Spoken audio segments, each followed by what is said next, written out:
yang humanis dengan spesifikasi yang unggul dalam hal seni, olahraga, dan pendidikan disabilitas yang komprehensif.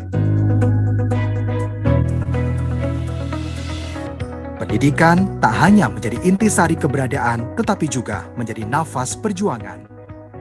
UNESA menjadi salah satu kampus penyelenggara program pendidikan profesi guru yang menghasilkan tenaga pendidik profesional.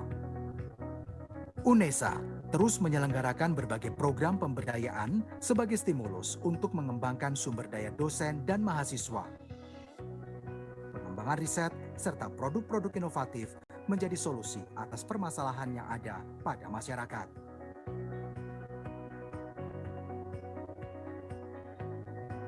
UNESA, rumah para juara. Ekosistem yang mendukung dalam mencetak sumber daya manusia berkualitas, kompetitif, dan berwawasan global sehingga mampu bersaing di tingkat nasional maupun internasional.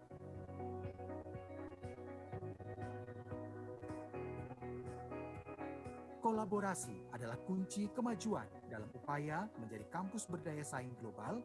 UNESA berkolaborasi dengan sejumlah institusi berskala internasional, baik di bidang industri, pemerintahan, maupun institusi pendidikan. Naik kelas dengan kelengkapan fasilitas.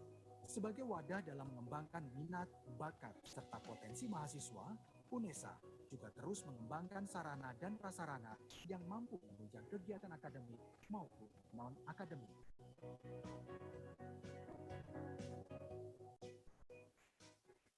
Futsal internasional, asrama kontainer, sport center, pusat bahasa, Geraha UNESA, Student Activity Center, jogging track, lapangan berkuda, gor basket internasional, unit kegiatan mahasiswa,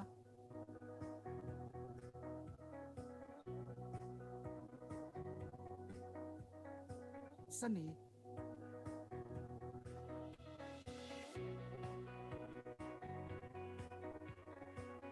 pengembangan karakter dan kepribadian,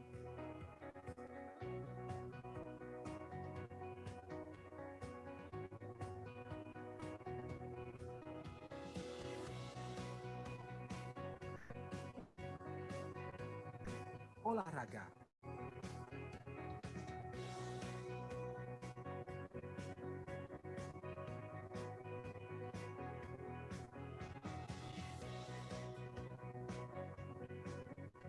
aktivitas outdoor,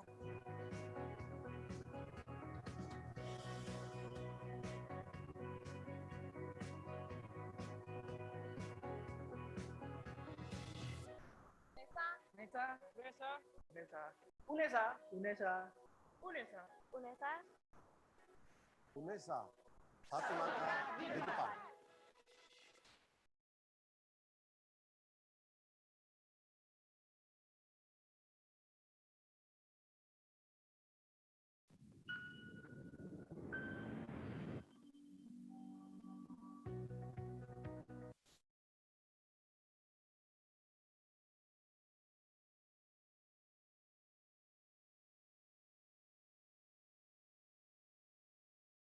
Gentlemen, the opening ceremony is going to start at 5 minutes, so please be ready.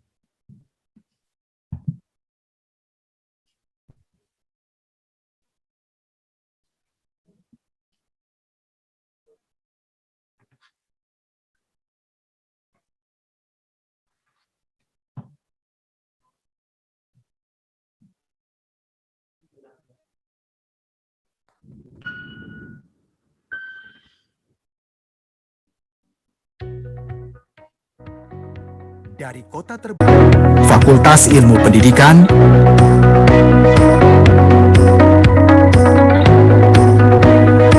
Fakultas Ilmu Sosial dan Hukum,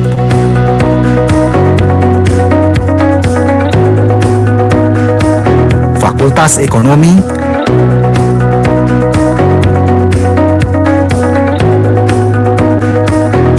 Fakultas Matematika dan Ilmu Pengetahuan Alam,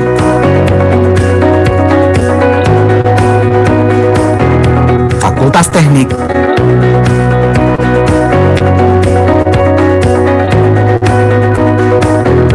Program Pasca Sarjana.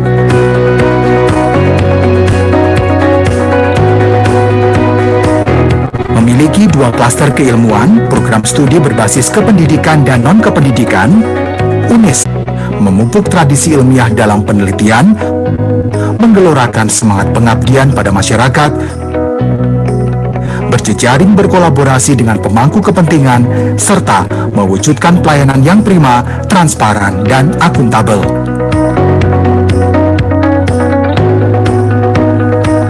Assalamualaikum warahmatullahi wabarakatuh. Selamat datang di Universitas Negeri Surabaya. Di usia ke-56 tahun ini, kami dengan bangganya mengajak Anda untuk lebih dekat dan mengenal tentang UNESA.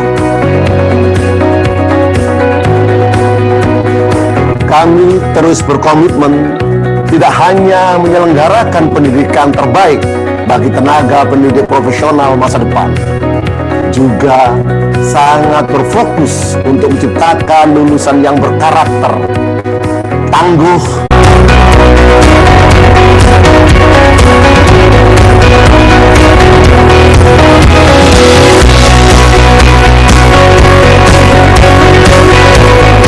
olahraga,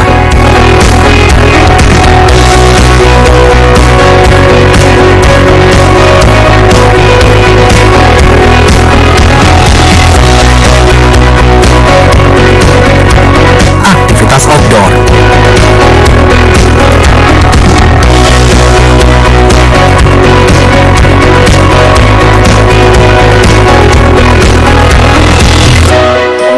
UNESA, UNESA, UNESA, UNESA, UNESA, UNESA, UNESA, UNESA, satu langkah di depan.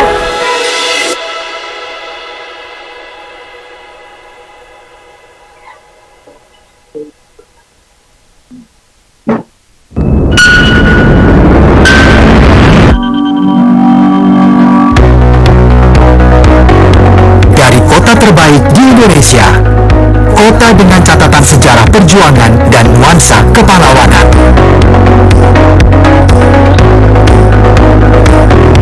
Selamat datang di Universitas Negeri Surabaya. Lahir tahun 1964 sebagai Institut Keguruan Ilmu Pendidikan atau IKIP Surabaya, menjadi lembaga yang ditugaskan sebagai perguruan tinggi pencetak tenaga pendidik. Seiring dengan perkembangan kebutuhan pendidikan dan laju zaman yang kian melesat, UNESA menjaga marwah itu dengan meneguhkan diri sebagai pusat pengembangan pendidikan, pelestarian seni tradisional, ilmu keolahragaan, serta ramah disabilitas. Terus bertumbuh menjadi perguruan tinggi terkemuka, UNESA kini mengelola 7 fakultas yang terdiri dari 73 program studi S1 dan D4 serta 23 program studi pasca sarjana. Fakultas Ilmu Keolahragaan,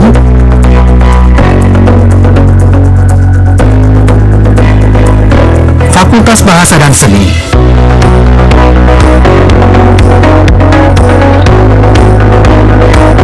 Fakultas Ilmu Pendidikan,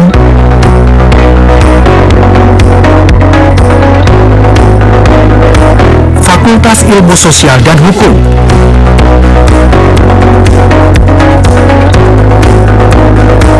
Fakultas Ekonomi,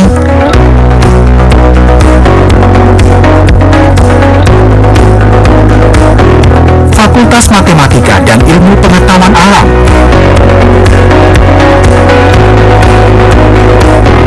Fakultas Teknik,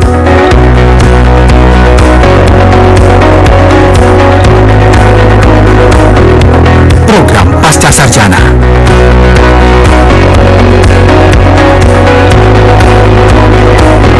Memiliki 2 klaster keilmuan, program studi berbasis kependidikan dan non-kependidikan, UNESA senantiasa meningkatkan kualitas penyelenggaraan pendidikan, memupuk tradisi ilmiah dalam penelitian, menggelorakan semangat pengabdian pada masyarakat, berjejaring berkolaborasi dengan pemangku kepentingan, serta mewujudkan pelayanan yang prima, transparan, dan akuntabel.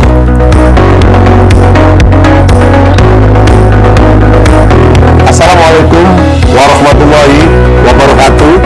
Selamat datang di Universitas Negeri Surabaya. Di usia ke-56 tahun ini, kami dengan bangganya mengajak Anda untuk lebih dekat dan mengenal tentang UNESA. Kami terus berkomitmen tidak hanya menyelenggarakan pendidikan terbaik bagi tenaga pendidik profesional masa depan, juga sangat berfokus untuk menciptakan lulusan yang berkarakter, tangguh, kreatif, inovatif, dan mampu berkolaborasi pada siapapun, berbudaya yang humanis dengan spesifikasi yang unggul dalam hal seni, olahraga, dan pendidikan disabilitas yang komprehensif. Pendidikan tak hanya menjadi intisari keberadaan, tetapi juga menjadi nafas perjuangan. UNESA menjadi salah satu kampus penyelenggara program pendidikan profesi guru yang menghasilkan tenaga pendidik profesional. UNESA terus menyelenggarakan berbagai program pemberdayaan sebagai stimulus untuk mengembangkan sumber daya dosen dan mahasiswa. Pengembangan riset serta produk-produk inovatif menjadi solusi atas permasalahan yang ada pada masyarakat.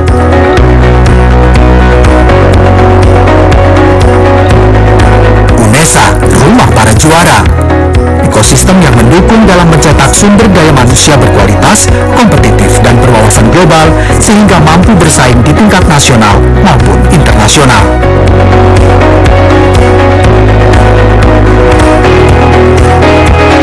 Kolaborasi adalah kunci kemajuan dalam upaya menjadi kampus berdaya saing global. UNESA berkolaborasi dengan sejumlah institusi berskala internasional, baik di bidang industri, pemerintahan, maupun institusi pendidikan. Naik kelas dengan kelengkapan fasilitas. Sebagai wadah dalam mengembangkan minat, bakat, serta potensi mahasiswa, UNESA juga terus mengembangkan sarana dan prasarana yang mampu menunjang kegiatan akademik maupun non-akademik.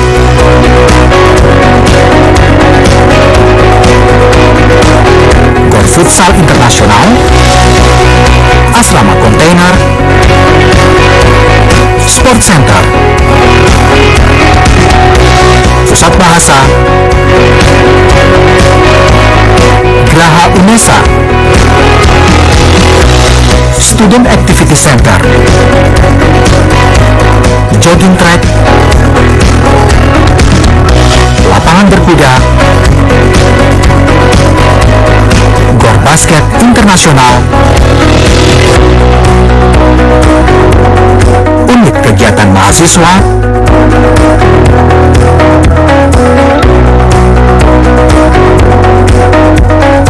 Seni,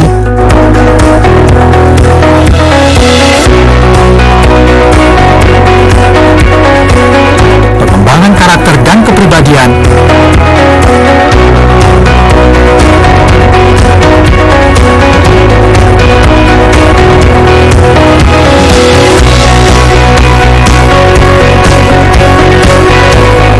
olahraga,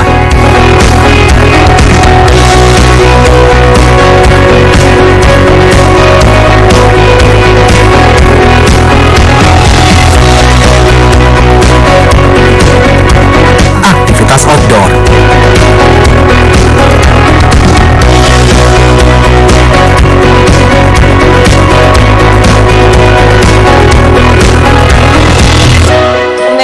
UNESA, UNESA, UNESA, UNESA, UNESA, UNESA, UNESA. UNESA, satu di depan.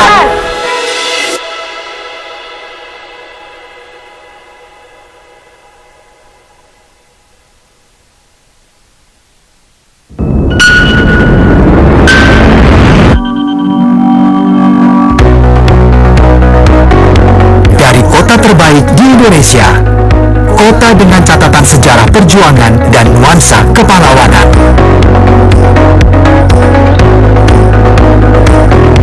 Selamat datang di Universitas Negeri Surabaya. Lahir tahun 1964 sebagai Institut Keguruan Ilmu Pendidikan atau IKIP Surabaya, menjadi lembaga yang ditugaskan sebagai perguruan tinggi pencetak tenaga pendidik. Seiring dengan perkembangan kebutuhan pendidikan dan laju zaman yang kian melesat, UNESA menjaga marwah itu dengan meneguhkan diri sebagai pusat pengembangan pendidikan, pelestarian seni tradisional, ilmu keolahragaan, serta ramah disabilitas. Terus bertumbuh menjadi perguruan tinggi terkemuka, UNESA kini mengelola 7 fakultas yang terdiri dari 73 program studi S1 dan D4 serta 23 program studi pasca sarjana. Fakultas Ilmu Keolahragaan,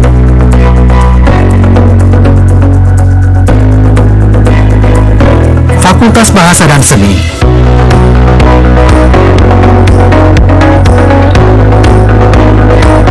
Fakultas Ilmu Pendidikan,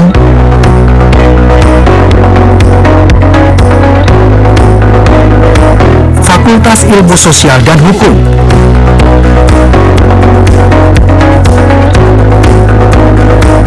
Fakultas Ekonomi,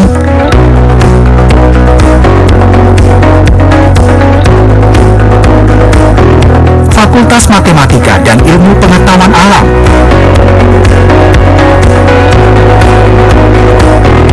Fakultas Teknik,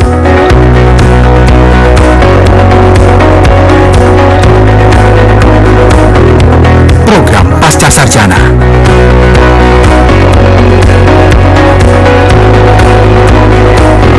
Memiliki 2 klaster keilmuan, program studi berbasis kependidikan dan non-kependidikan, UNESA senantiasa meningkatkan kualitas penyelenggaraan pendidikan, memupuk tradisi ilmiah dalam penelitian, menggelorakan semangat pengabdian pada masyarakat, berjejaring berkolaborasi dengan pemangku kepentingan, serta mewujudkan pelayanan yang prima, transparan, dan akuntabel.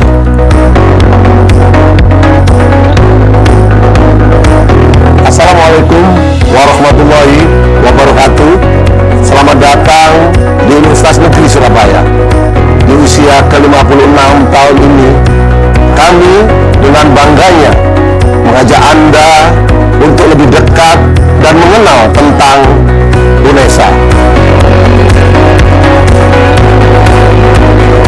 Kami terus berkomitmen tidak hanya menyelenggarakan pendidikan terbaik bagi tenaga pendidik profesional masa depan, juga sangat berfokus untuk menciptakan lulusan yang berkarakter, tangguh, kreatif, inovatif, dan mampu berkolaborasi pada siapapun, berbudaya yang humanis dengan spesifikasi yang unggul dalam hal seni, olahraga, dan pendidikan disabilitas yang komprehensif.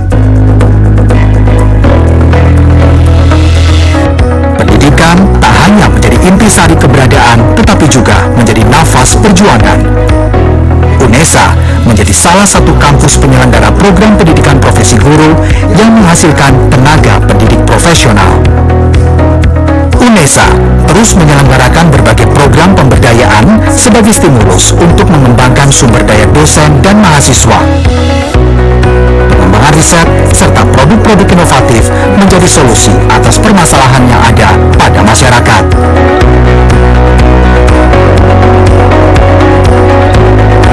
UNESA, rumah para juara.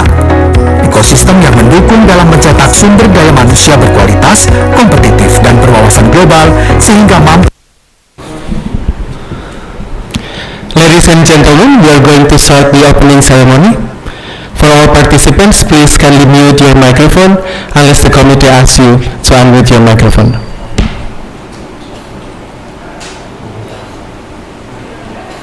Excellencies, distinguished guests, participants, ladies and gentlemen. Assalamualaikum warahmatullahi wabarakatuh. Peace be upon you. Good morning, and we are delighted to welcome you to the International Conference on Education Innovation 2021, Universitas Negeri Surabaya, Indonesia. Selamat pagi. Kami sangat senang menyambut Anda dalam acara International Conference on Education Innovation 2021 Universitas Negeri Surabaya, Indonesia. Before we proceed to the program today, we would like to express our sincere gratitude to Excellency, Director of Universitas Negeri Surabaya, Professor Dr. Nur Hasan MKes, Excellency, the Dean of Faculty of Education, Universitas Negeri Surabaya, Dr. Muhammad Nur Salim, MSI. Excellency, Mr. David D. Curtis, EDD, PhD, as the Speaker and Associate Professor at the College of Education, Psychology, and Social Work, Flinders University. Excellency, Professor Chen Seng Jin Hong, PhD, as the Speaker and the Invited Professor in Psychology and Knowledge Management, Innovative Teaching and Exploration, School of Psychology, Central China Normal University. Excellency, Dr. P.M. Nguyen as the Speaker and Associate Professor in Organizational Leadership and Change and Cross-Cultural Management, Amsterdam University of Applied Science. Excellency, Professor Dr. Budianto, MPD, as the Speaker and Professor at Special Needs Education, Universitas Negeri Surabaya, Indonesia. The Honorable Dr. Irana Mauren as the Chairperson of ICEI 2021. Honorable Mr. Uhak Zudi, MPD, as the Moderator and the Lecturer from the Faculty of Education, Universitas Negeri Surabaya.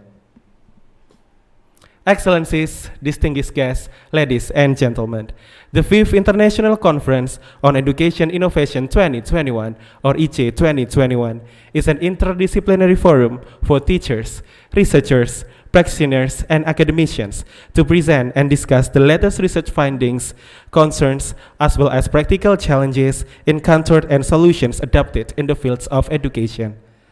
The conference will provide unlimited opportunities to interact with prominent key persons in the field and greatly expand your global network of scholars and professionals. Ladies and gentlemen, this meeting will provide you plenty of opportunities to listen and gain insightful information from the speakers about education innovation. For your information, the theme of today's conference is Innovation, Resiliency, and Transformation in Education, Learning from the Global Pandemic. After a year of global pandemic, most educators have learned that resiliency is one of the key points to keep the optimism in managing and carrying out the teaching learning process during the crisis. Still, we have more questions than answers. It is more important than ever to follow the developments closely in the coming period. Pay attention to the critical concerns such as inequality, as well as the positive signs of transformation and innovation in education. For sure, this will be discussed in detail by our outstanding speakers. Therefore, please follow our event to the end. Ladies and gentlemen, before we start our agenda, please allow us to read the conference rules today. First, participants should be joined the Zoom meeting in 15 minutes before the conference begins. Second, participants are required to rename the Zoom account with format EJ_presenter_room_name. Third, participants should dress neatly and behave politely during the conference. Fourth, participants are required to turn on the video screen and mute the microphone during the conference. Fifth, participants are kindly requested to use virtual background sent by the committee. Sixth, participants may ask questions in two ways. There are, if you'd like to ask questions directly to the speaker, participants can use the raise hand feature, and then they will be welcomed by the moderator. Or, if you want to type your question in chat room, please use format name_institution_to whom the question is addressed_question. Then the question will be selected and read by the moderator. 7. The attendance links will be shared at the end of the conference. 8. Certificate is distributed to participants through email. Last, participants can contact the person in charge if there are any obstacles during the conference. Ladies and gentlemen, step on the following agenda is singing National Anthem, Indonesia Raya, and Universitas Negeri Surabaya Anthem.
Excellencies, participants, ladies and gentlemen, the next agenda is listening a report from the chairperson of the ICEI 2021. Please welcome Dr. Irena Maul.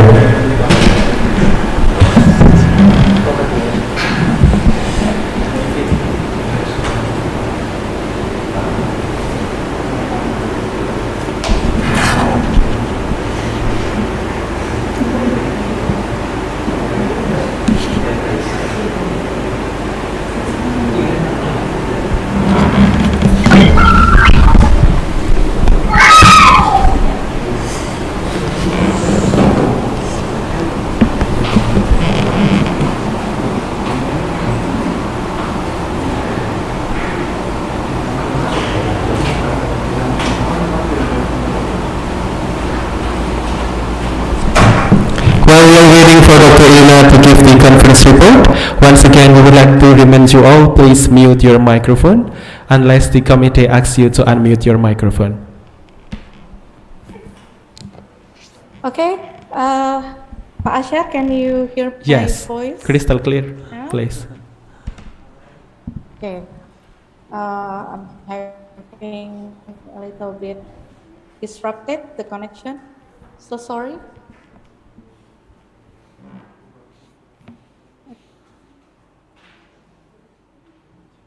Okay, thank you.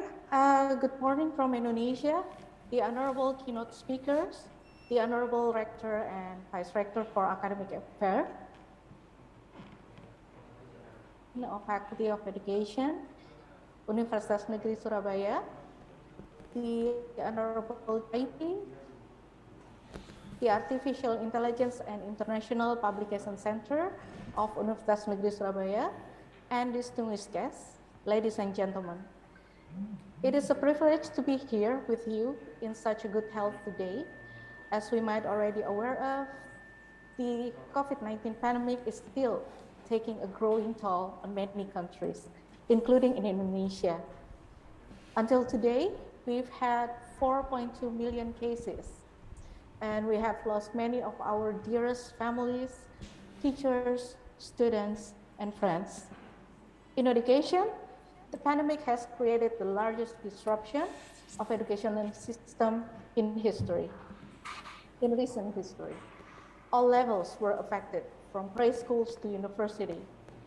This conference held as an effort to share stories and experience between educators and those who care about education, especially in this time of crisis.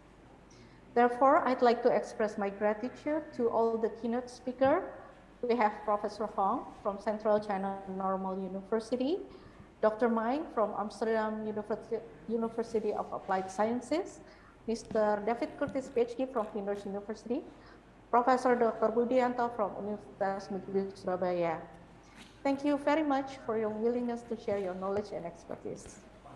I'd like to thank all the participants joining us today.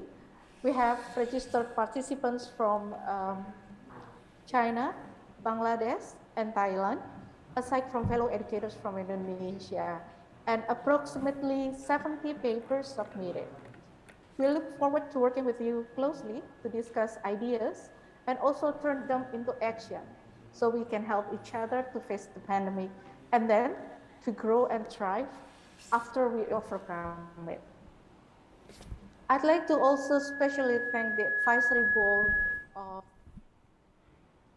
from Universitas Negeri Surabaya, Profesor Dr. Nur Hasan, Profesor Dr. Bambang Yulianto, Dr. Muhammad Nur Salim, Dr. Wagino, Dr. Alimatul Imah, dan Ibu Neni Mariana, PhD.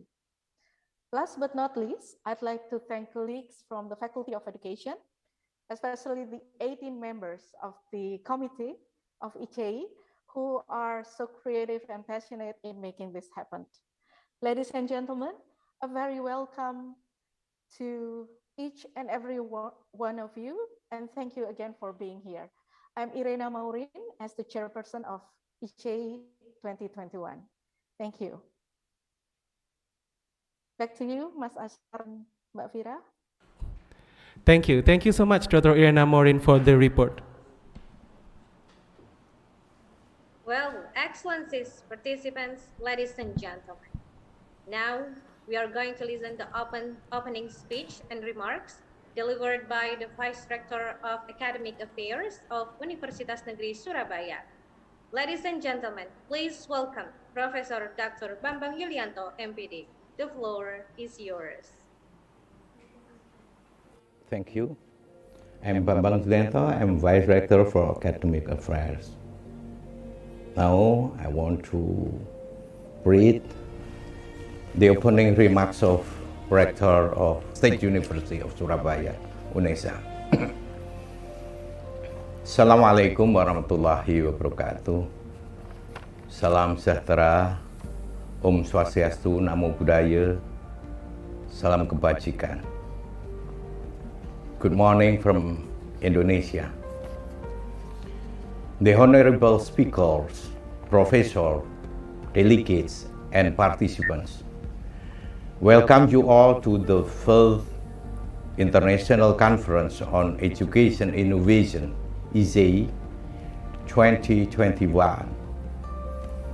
I would like to express my gratitude to all the keynote speakers who have come from such long distance to share their knowledge and experience in a variety of expertise. I believe that your speech will give significant contribution for all the audience of the conference. In this special occasion, I would like to welcome the distinguished speakers, Professor Jianzhong Jenny Hong, PhD from Central China Normal University, CCNU, Dr. P.M. Nguyen from Amsterdam University of Applied Sciences, David de Cartes, PhD from Flinders University, Professor Dr. Budianto from Universitas Negeri Surabaya. Delegates, participants, ladies and gentlemen, today's conference focuses on how the innovation, resilience, and transformation in education during the pandemic. Years after the global pandemic, most educators have learned that resilience is one of the key points in managing the teacher learning process. Besides that, more issues come up in the area of education and innovation, including unequal access to education and also opportunities of transformation and more innovation in education.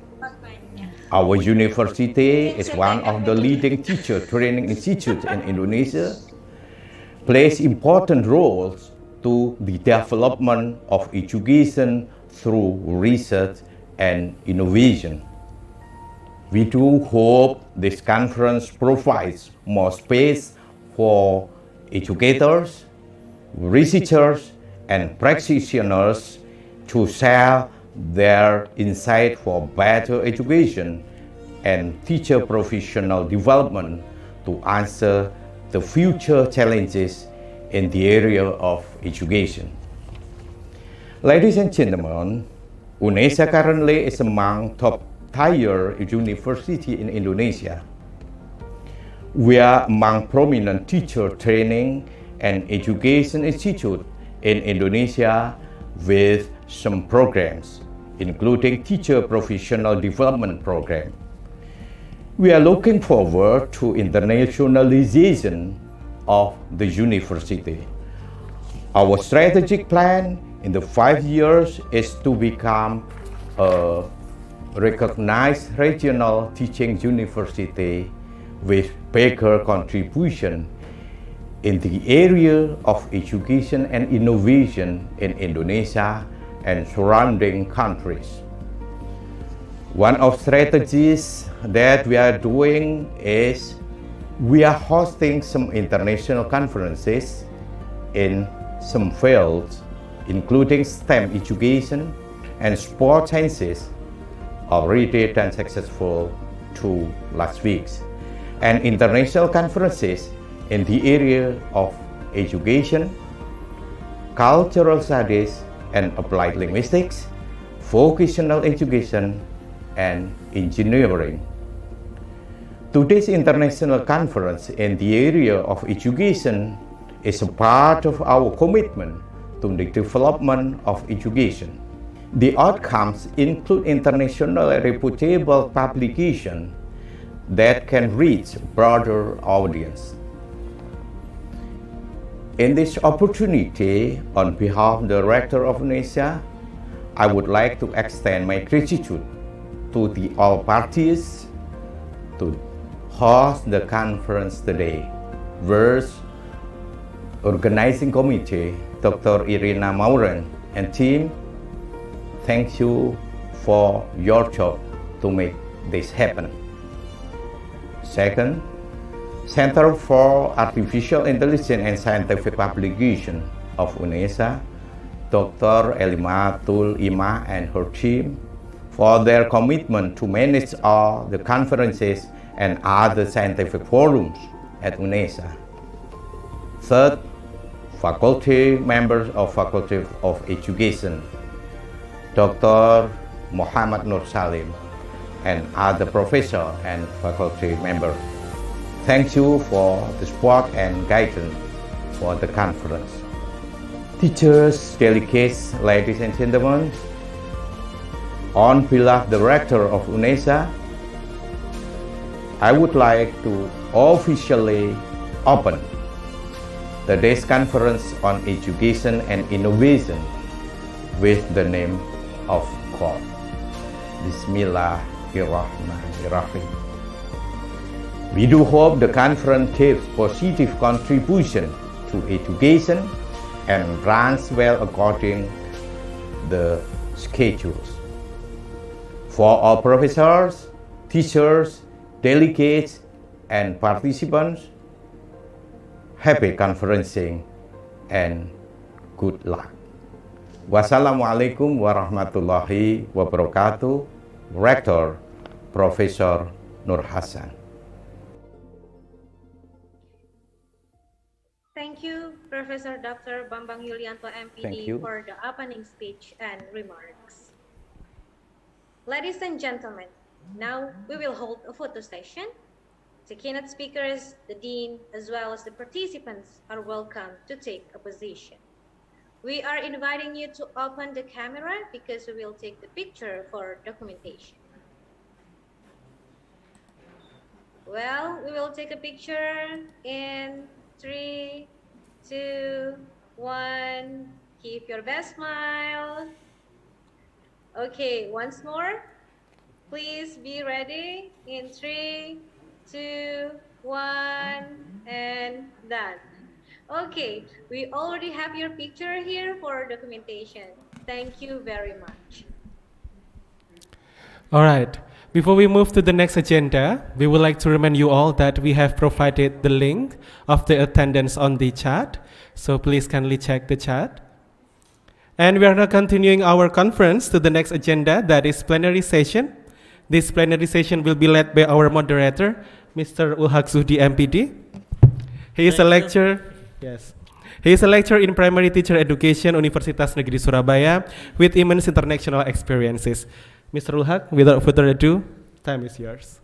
Thank you for the harmonious and fabulous moderator, Mr. Asar and Mrs. Ruwaida Zafira. Thank you very much. Assalamualaikum warahmatullahi wabarakatuh. Good morning. We hope you are doing well, honorable keynote speakers, distinguished guest participants, ladies and gentlemen. And now we are going to main agenda. Would like to invite the keynote speakers, would like to the operator to have to the main screen, Mr. David De Curtis, ED PhD, please. Operator.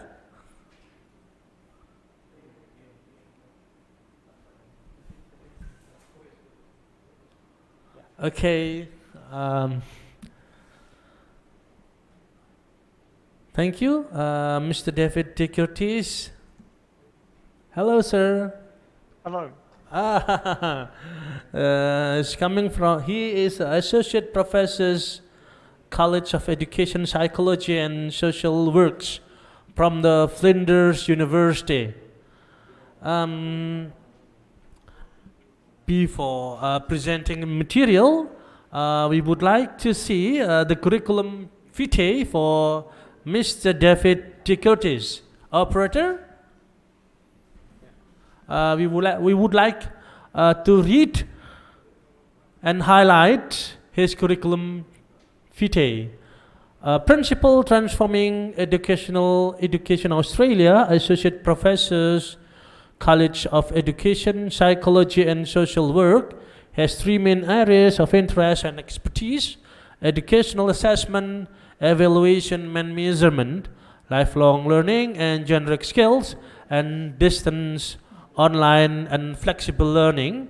Within the second of these areas, he has developed an extensive knowledge base around generic skills and their development, assessment, measurement, and reporting.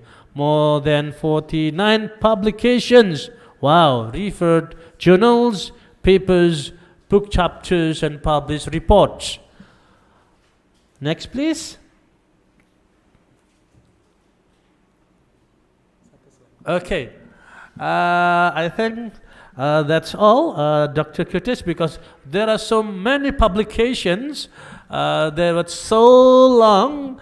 When I read Dr. David Curtis, without further ado, let's welcome David De Curtis, ED, PhD.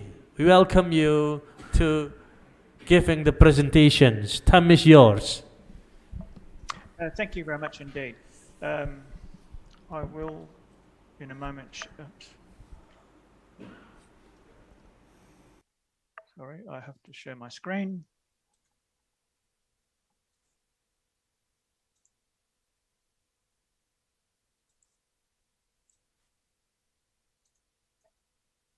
Okay, I hope that you can see the my screen. What I want to do today is talk about evidence-informed innovation. So I'm interested in innovation, and for about the last 6 years, I've been working with mainly with the education department in South Australia, but with some other systems implementing innovative approaches. And my particular interest is in 21st century skills. So what I want to do today is outline an approach that I take when I'm implementing innovations in education. I want to pay particular attention to evaluation, and I'm going to show you some particular case studies of innovations.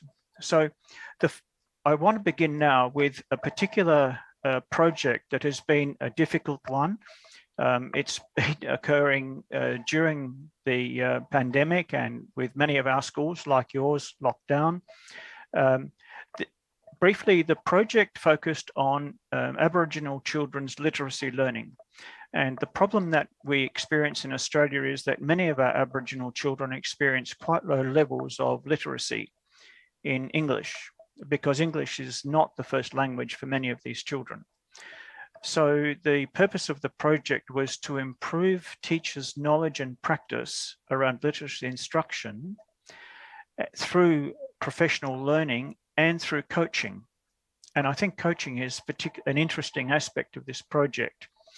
So what I'm going to talk about immediately is one particular regional school that was an outstanding success in this project. The factors that led to the success were a very proactive leadership in the school, very committed teachers, and an engaged community of parents and others.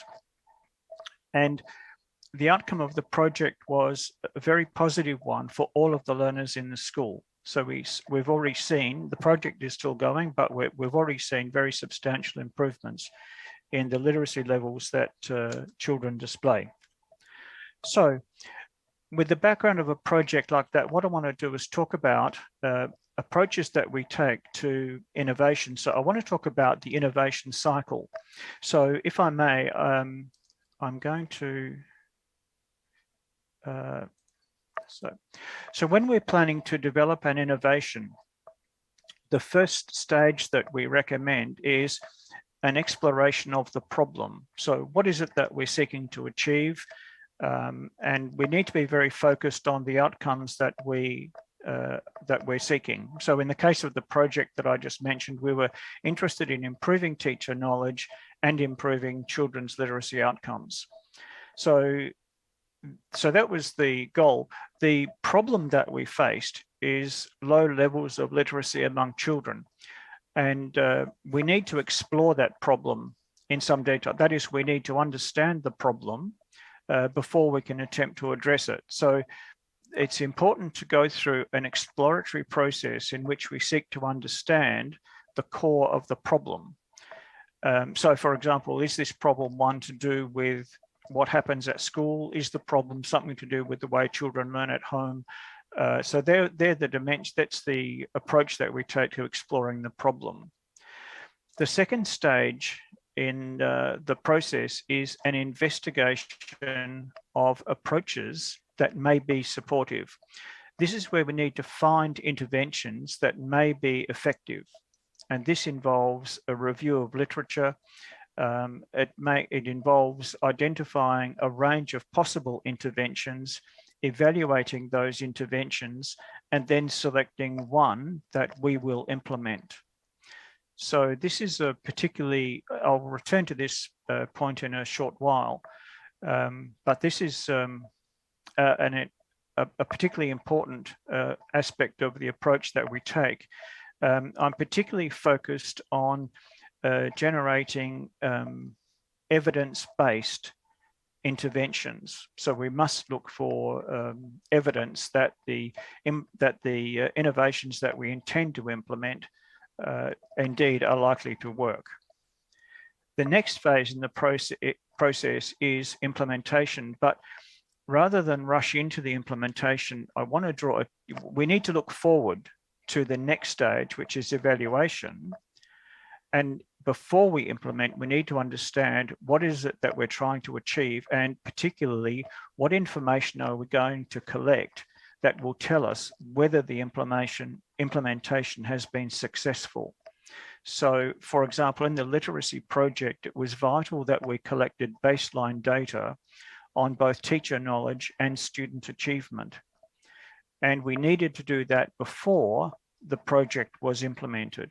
So once we had the baseline data, then we were able to proceed to the implementation. Much of what I say in the rest of this presentation will be around evaluation. One of the problems that we've identified certainly in Australia has been a number of innovations have been implemented in schools, but without an evaluation, and certainly without a rigorous evaluation. And so we actually don't know whether these innovations that we've been implementing actually work. Having evaluated an innovation, the next stage is consolidation. And that is, it's about identifying what aspects of the innovation worked, understanding why it worked, and understanding what didn't work and why those aspects failed. So and the point of consolidation is that in a project like the literacy one that I just briefly described, what we want to do is move from a stage where we're implementing a project to so if the project is successful, if we achieve the outcomes that we intended, then the question is, how can we ensure that the practice becomes routine, embedded practice within the schools? Often we find that when we organise a project and we get special funding for it and a range of resources are made available to schools, the project seems to work quite well. However, when that additional funding is withdrawn, projects often collapse and they don't become consolidated as part of routine practice. So the consolidation phase is an important one. Generalization is similar in many respects to consolidation. When we seek to generalize a practice, if we find that a practice has been very effective, then the next question becomes, well, if it was effective in one particular school, would it work in another school? Or in fact, would it work across the system generally? If we find a practice that works very effectively in one curriculum area, the question then is, well, can we use that practice in other areas? So that in a nutshell is the innovation cycle and the stages that we pursue through that cycle. I want to show you an additional framework that we also use. In many respects, it's similar to the innovation cycle. So this comes from some work done by Metz and Lewison, the hexagon tool. Some of the elements are the same as we've just looked at. So for example, seeking evidence of the efficacy of innovations that we seek to implement is something that we've looked at in relation to the innovation cycle. But the strength of the hexagon tool is that it focuses very much on the context of the school in which the innovation is going to be implemented. And that's been a weakness in much of the innovation that we've seen. We tend to focus on what we think has worked elsewhere, but we don't understand the affordances and constraints of particular schools. So the left-hand part of the hexagon tool is particularly useful. For example, are staff sufficiently qualified? Does the school have the financial resources to support the innovation? Does it have the necessary systems? Is there an alignment between what we're trying to do in the project and the school's objectives, or indeed the system of objectives? So there's some characteristics that are identified within the hexagon tool that I think are quite useful. So when I'm working with schools, I use both of these tools to frame the approach that we take to the innovation. So I won't say more about that at the moment. I wish to move on. But the one thing I do wish to draw to your attention is the availability of evidence. Many schools, when they're looking for evidence, often go to the academic literature, and that's fine. But we're finding increasingly that schools don't have ready access to this literature, and they often don't have the capacity or capability to evaluate the literature. So we're finding schools where a teacher will identify an innovation. One of them that is something of a bugbear is the people who try to implement learning styles. And they'll read some papers about it and think, well, this sounds really impressive. In fact, the evidence for learning styles is extremely weak. But if you have schools who don't have the capacity or capability to evaluate the literature, then we find that they pursue innovations that are simply ineffective. So the three sources that I recommend to schools are, firstly, visible learning. And I've got a link to their website. So this work was led by John Hattie, originally from New Zealand. He's now based at the University of Melbourne.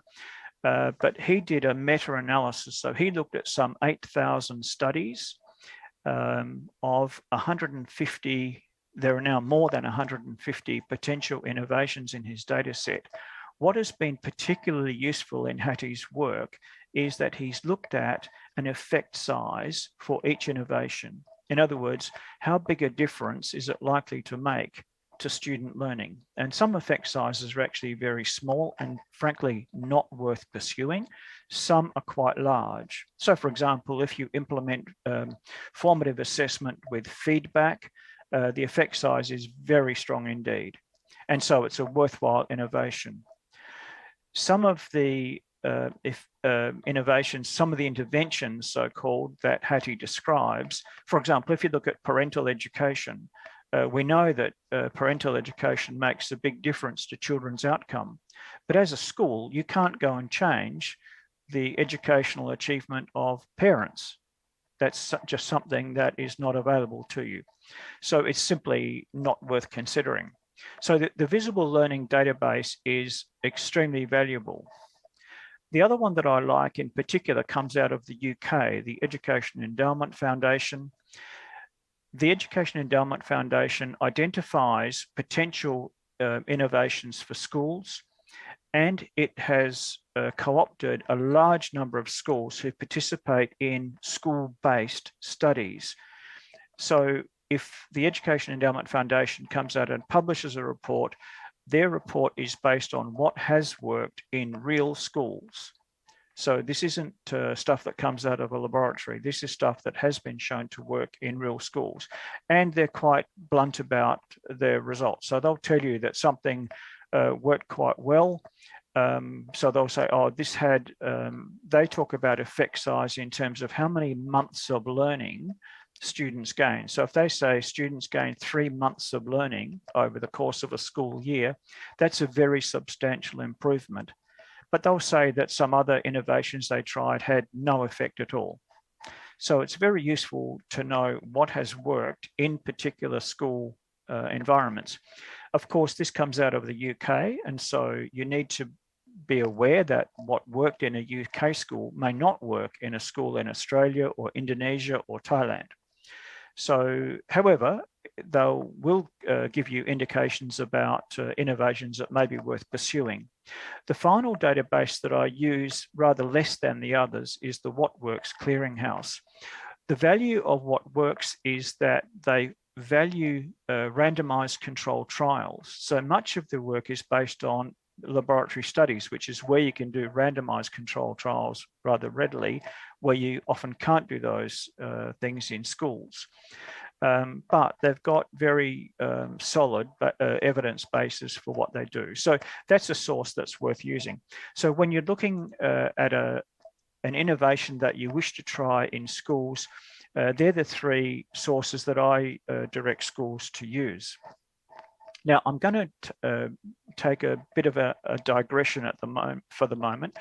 One of the things that we tend to focus on, and in the introductory remarks from the rector, there was talk about the need to pursue professional development. The traditional view of professional learning for teachers tends to focus on changing teacher knowledge, and then improving teacher knowledge is expected to lead to improved teacher practice. That in turn leads to improved student learning and therefore improved achievement. So there's a linear process. Unfortunately, particularly Darling Hammond in the US and many of her colleagues over many studies have shown that this traditional approach using professional learning does not work particularly well.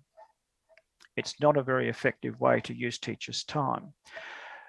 Some work done by Gusky some time ago took a different approach. So there is some input, which may be professional learning, which is designed to lead to changed teacher practice. The key thing about this is that the changed teacher practice leads to improved learning by both teachers and students. When a teacher tries something in their classroom and they see a change in student learning as a consequence of what they do, that is what leads to embedding teacher knowledge in practice. So a cycle emerges where teachers who use effective practices see the benefit of that practice in their students, that reinforces their learning. So there's a virtuous cycle that occurs. And then we expect to see improved student learning. So I think that, as I said, that's by way of something of an aside, but I think it's a key point to bear in mind. So what I want to turn to now in the work that I've done over the last few years is to try to get teachers and schools to focus on, when they're trying an innovation, to think about what are the mechanisms by which the innovation is expected to work, and can you construct a model that reflects that innovation? I'm going to start with a really simple example. So this is based on the literacy project that I described briefly at the beginning. Now, the project had several inputs. We'll talk about those in a moment. So the question is, were these project inputs directed at the school as a whole? Were they directed at individual teachers, or were they directed at students? So who is in the frame? Who is it who is the focus of the project? This particular project had two goals. Firstly, it intended to change teachers' knowledge and practice, their literacy pedagogies. Secondly, it was hoped to lead to an improvement in students' literacy achievement. So it had those two goals. So I start with a very simple framework to describe the project, but then I move to a more complex structure. Now, this is I have to warn you that in the work I've done with schools, teachers find it very difficult to think about a project or an innovation and represent that in a diagram that they can use to communicate to other stakeholders. So in this case, we've got the project. In fact, the project had three key inputs. The first was an online course that teachers were able to do. Fortunately, it was an online course, so during the pandemic, teachers were able to participate in this course. but the project had two other inputs. Notice that these are directed at teachers. One of them was to establish groups of teachers within schools who formed what we call professional learning communities. So these groups of teachers, there might have only been 3 or 4. There could have been, in some schools, there were a dozen or more teachers who would meet usually about once a fortnight. And they would discuss what they had learned in the course. And one of the things this particular course did, it asked teachers to implement particular activities in their classrooms. There were particular teaching activities they were asked to do and then to reflect on. And so they became the focus of discussion in these professional learning communities. Another element that was particularly important was coaching. So groups of schools were assigned a coach who would work with teachers. And this coach would work with teachers in their professional learning communities, but in many cases, not all, the coach would work with an individual teacher in their classroom while they were implementing new pedagogic practices. So, and the feedback that we got from teachers was that the use of coaches was the most effective form of professional learning that they had ever undertaken. So it's costly. To assign a coach to a school or to several schools is costly, but it is highly effective. So the outcomes were the same. We looked at teachers' knowledge and practice in the classroom. And we also looked, of course, at changes in student literacy outcomes. So these were the two outcomes, the key outcomes that we sought to measure. The point I want to make about a diagram like this is that you can take a diagram into a school and say, okay, this is what we're going to do. And then you can go through a description, as I am now explaining how the innovation is going to work, and people can see how they fit into this innovation. So for example, when teachers are told that a coach is going to be available, then teachers can think about how they want to work with a coach. Some teachers were very enthusiastic indeed and invited the coaches to come into their classroom and work with them. There were some teachers who were very reluctant indeed and did not want the coach to come into their classroom. They were happy to meet the coach in the professional learning communities, but they didn't want to engage with the coach in their classroom for various reasons. So, but at least teachers were able to see how this project would play out for them. The other useful feature of this kind of diagram is that, for example, if you look at a student and we're saying, okay, we expect to see improvements in students' literacy. Well, the question is, okay, we know that teachers have developed their knowledge and their practices, and we expect that to impact on students. But we know that attendance is a problem in some schools. Now, in most Australian schools, attendance rates are in excess of 90%. They're about 95%. But there are some schools, and in particular, some children whose attendance is very poor indeed. So if you get students who are only attending school 30 or 40% of the time, then of course, it doesn't matter what the teacher does. If the student's not there, they can't benefit from the teaching. So in order to understand the barriers to the effectiveness of the project, we need to look at things like student attendance. And when students are there, are they actually engaged in learning? So that's another consideration. When students go home, are they supported by their parents? Do their parents actually care about the children's learning?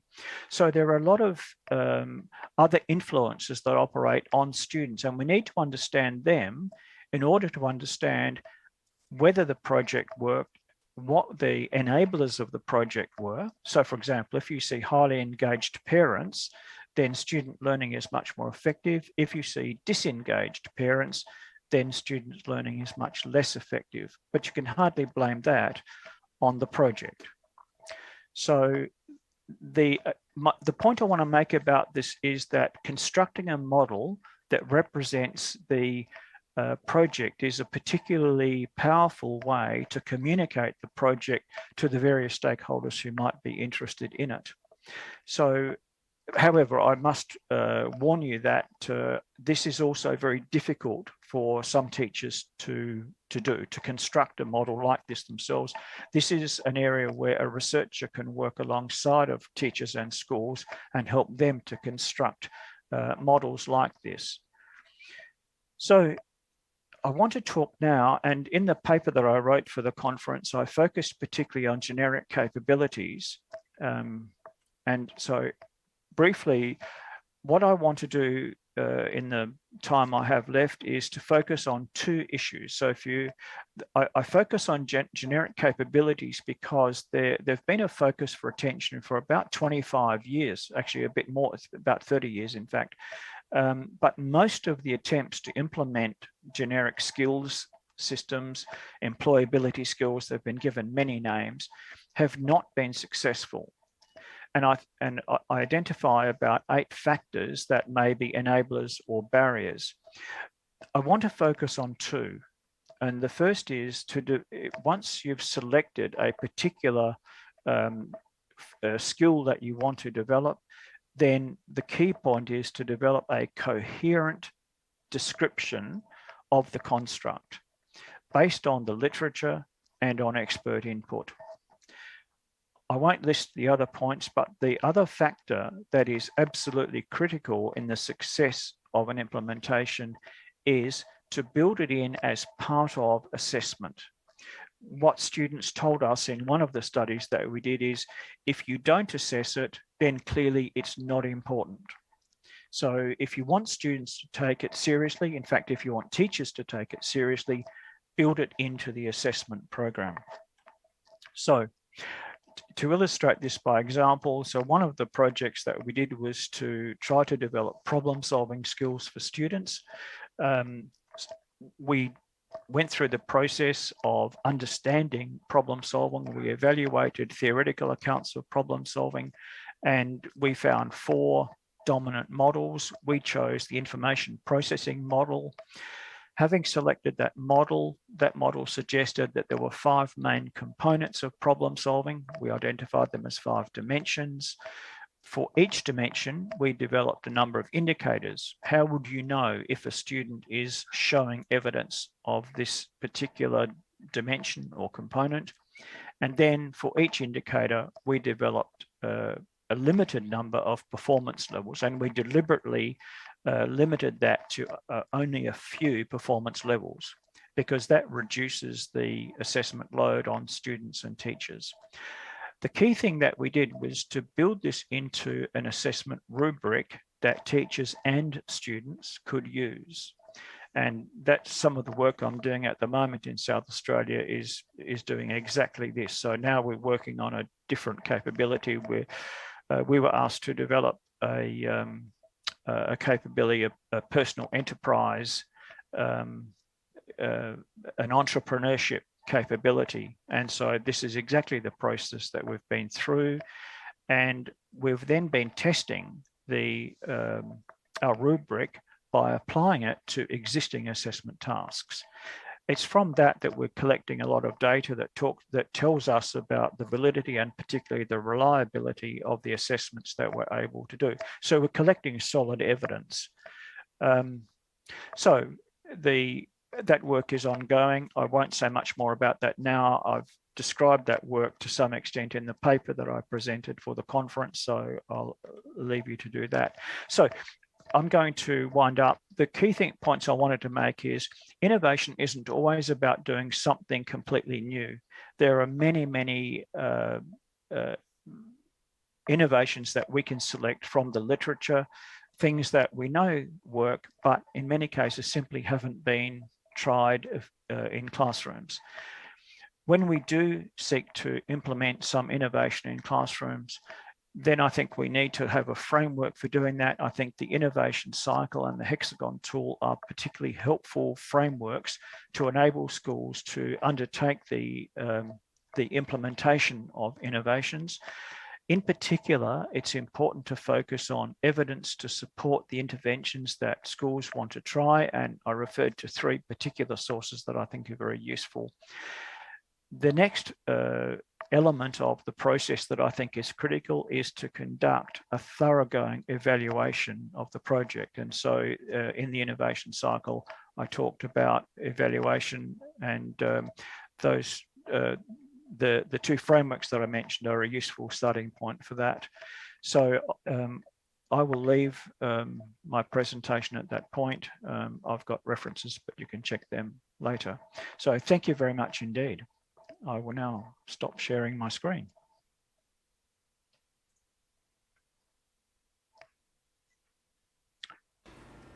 So back to the MC. PhD for the amazing and open-minded in professional learning and innovation. For the all participants, let's give a warm applause for him by turning on the reaction buttons in your Zoom or your tube screen. Thank you very much once more for Mr. Curtis, PhD. Now, we are going to invite to the second keynote speakers into main screen. We would like to invite Prof. Jian Zong Jani Hong.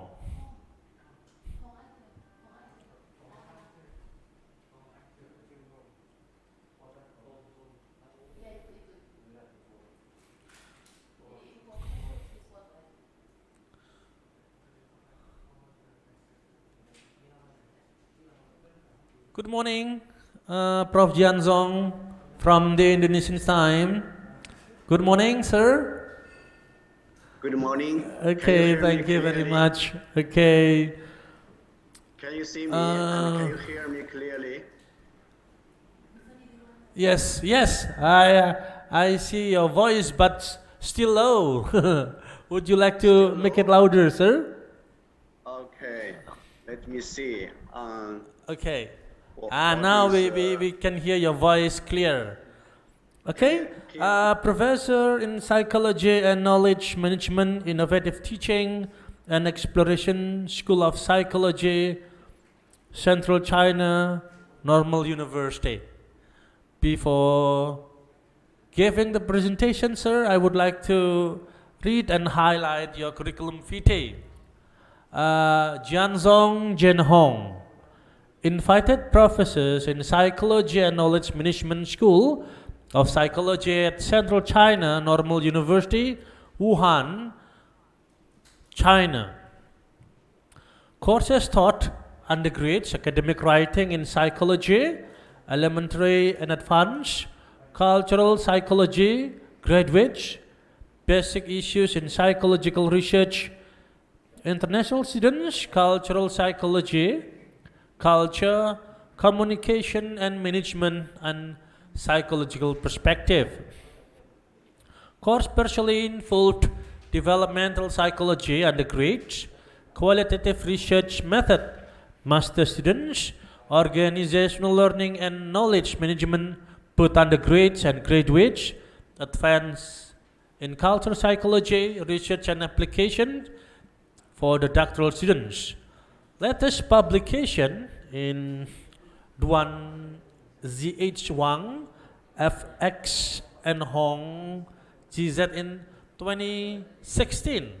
Culture shape how we look comparison between Chinese and African university students. Journal of Eye Movement Research.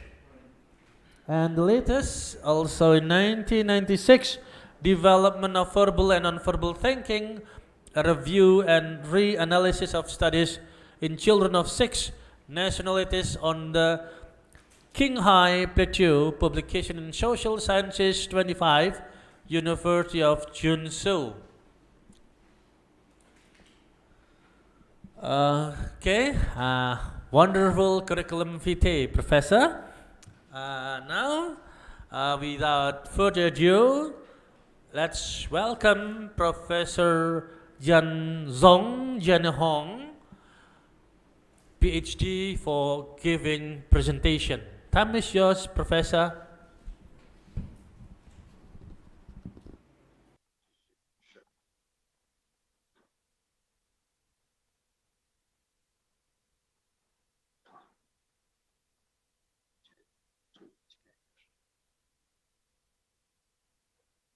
Hello, everyone. Can you hear me clearly?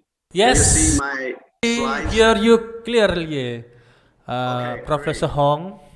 Yeah, great. So first of all, I would like to express my thanks to the organization of conference organization for our alumnus Wulan. The topic today is on transformation, adaptation, and collaborative innovation. I'm going to focus on challenges and implications. As chairperson introduced, I'm Jianzhong Hong, professor of psychology and knowledge management from Central China Normal University. Today, of course, I would like to share something on education innovation from China, from Wuhan in particular. My presentation has 3 parts. First part is on pandemic and transformation of higher education. Second part, psychological and socio-cultural adaptation. And finally, I'm going to talk something about the collaborative innovation and the implications. First part, I'm going to talk about online teaching and learning, and also the second aspect of the efforts on collaboration and organization during global pandemics. As we all know, we are still under the very severe situation fighting with the virus. COVID-19 over already 1.5 years, but still we have many people died, and also it's over 3,500,000 daily increase globally. So I think we have many things to do, but definitely global diseases control and prevention is one of the critical things besides or in the context of educational innovation. For Chinese situation, we also experienced very severe situation at the outbreak of the pandemic in Wuhan.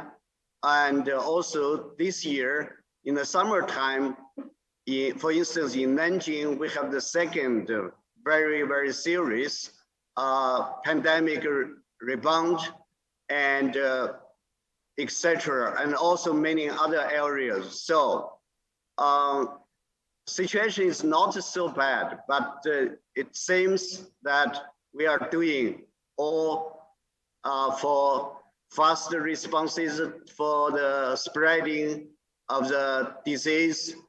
For instance, we do area lockdown now and then, and here and there. It's not so pleasing, right?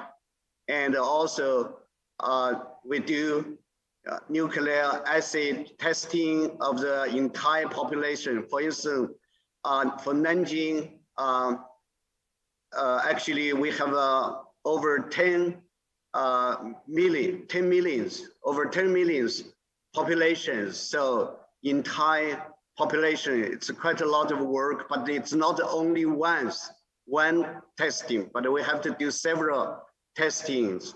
So this kind of situation.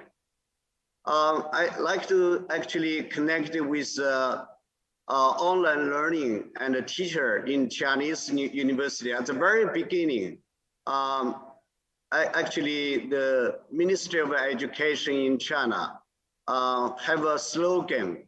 We say something like classroom teaching stops but learning continues. So it's simple to say, all schools conducted online learning because of the outbreak of the COVID-19 last year, beginning of last year. We all understand, teachers and students, it's a necessary matter in schools over the country. The situation soon becoming better last year at the summertime. Summertime, for instance, late August, early October last year, all schools returned back to campus study till now. But still, we are under a strictly controlled accesses to the campus. Also, new international students enrolled last year and this year are still taking courses online. Those are pictures very popular during the early stage of pandemic in China. As you can see, students, under whatever kind of situation, they have to, have the online types of classes, and teachers, if you like or if you don't like, you have to do teaching online, and many becomes the new star of the live broadcast. Online teaching, I think, and learning, I think I would like to say something about CCNU. I know Wulan is from CCNU and many others. And also because I'm working in CCNU, I'm quite more familiar with the situation. CCNU is exactly located in Wuhan, the city of Wuhan. So I guess all of you know, or already get to know that Wuhan is the first city start this COVID-19. So our university not so bad because I think not so bad in a way. We had a previous experience in online teaching and learning. For instance, we developed a long time ago cloud classroom. We have over 5,000 courses in this platform. Therefore, it's not so hard to transfer the normal classes online. And also, we have the guiding information at the very beginning at the university level, training sessions, and but for teaching, actually teachers are taking their autonomy and they do whatever they try, whatever they could try, quite innovative ways of doing the online teaching, because not everyone, even in our university, not every teachers are familiar. In particular, we are not familiar with totally online learning types of learning and teaching. The good thing, I guess we experienced that during the online teaching, we are able to stop for now and then, just doing some formal and informal sessions to exchange our experience for online teachings. So that's one good way, helps many of us to conduct a more effective online learning. Currently, actually, I think almost all we becoming, because students and teachers, we return back to the campus. So we are doing more like a classroom types of teaching and learning, but there is a tendency, we have a more blended types of learning, although we are able to do traditional types of learning. Yes. Now I think I would like to say something about research. in terms of education innovation or in terms of teaching and learning online in general. I got to, because we start to pay attention to the global research. For instance, we found something even for Indonesia, and the study conducted by interview, and the theme are more like a readiness of the online learning and the teaching. And I think it's kind of, in my opinion, whatever, all those many things are quite innovative in a way. We never experienced such a kind of crisis. So I think we don't, whether we are, we get ready or whether we are not ready, we have been forced to conduct the online teaching and learning. For instance, in our situation, one of our online database is ICEI in China. So actually, we found the studies, we found over 20,000 studies during this pandemic, during this 1.5 year.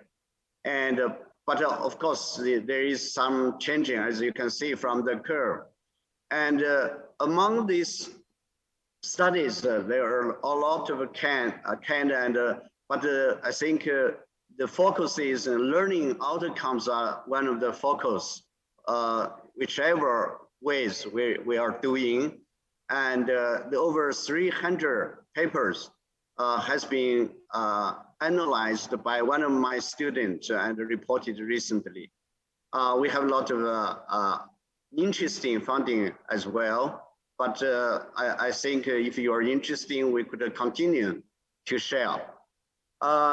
Myself also conducted some kind of international project. For instance, we are concerned in different area, countries, universities. We on the one side, we are conducting online teaching and learning. On the other side, what actually our students and teachers says about online teaching, learning, and teaching and learning. So I think we focusing, for instance, there's conflict of views, institutional and also from the side of the teachers and the students. We found many interesting things. For instance, it's very hard compared with traditional ways of teaching.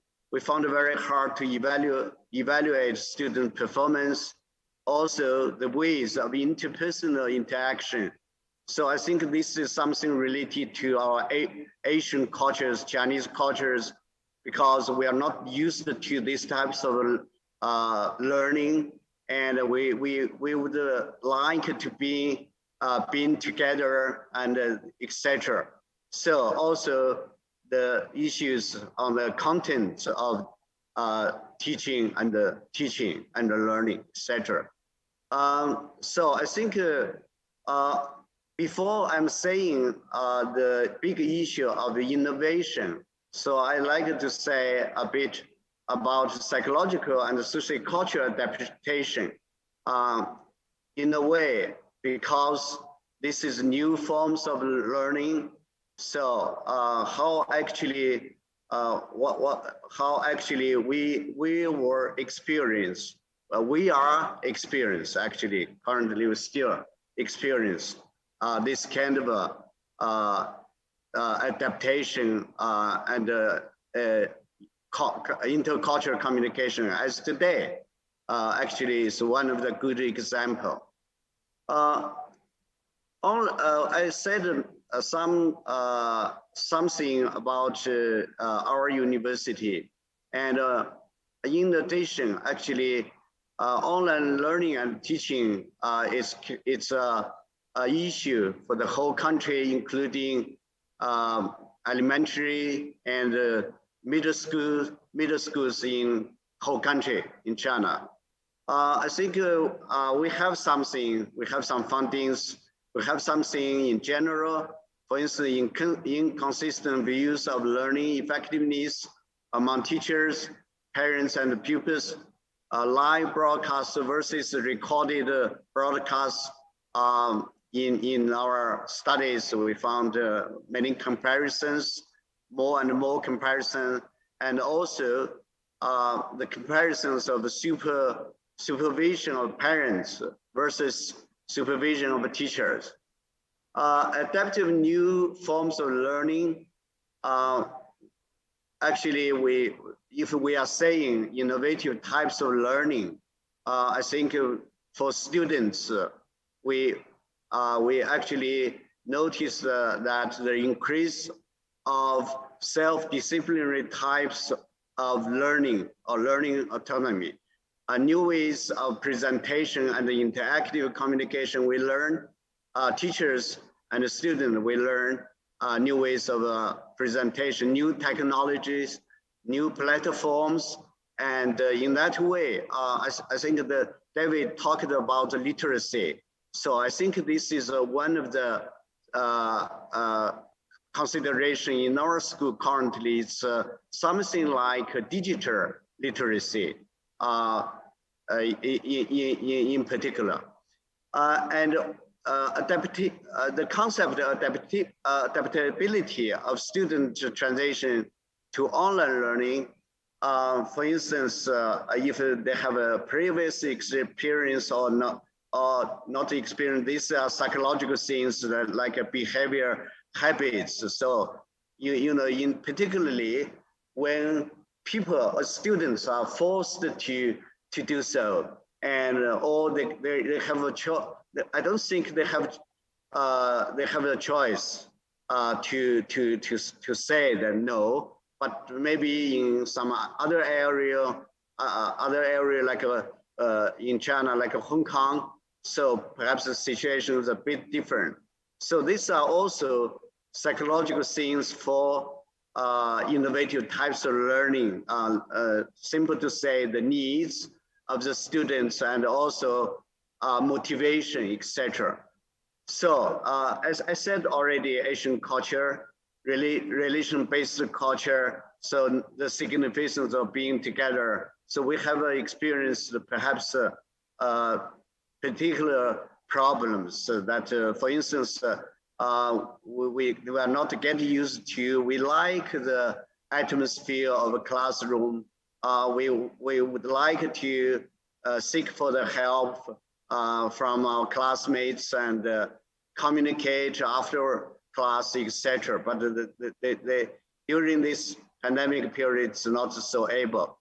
I think one of the things, psychological things, is resilience.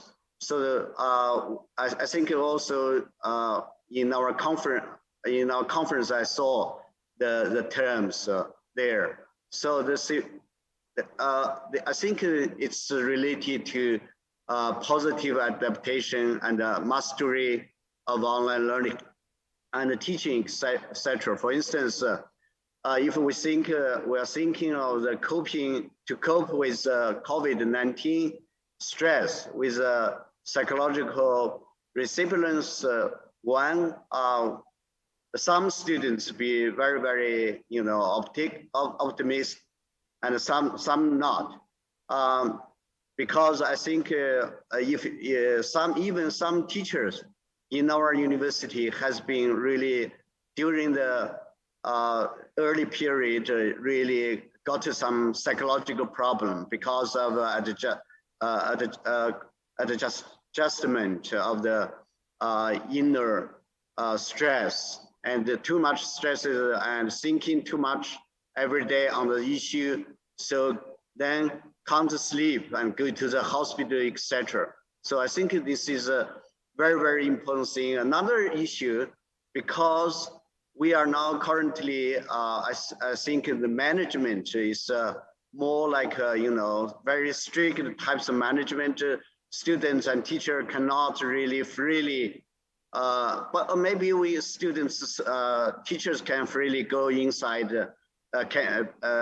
campus and go between the campus, but not outsiders. So many restrict.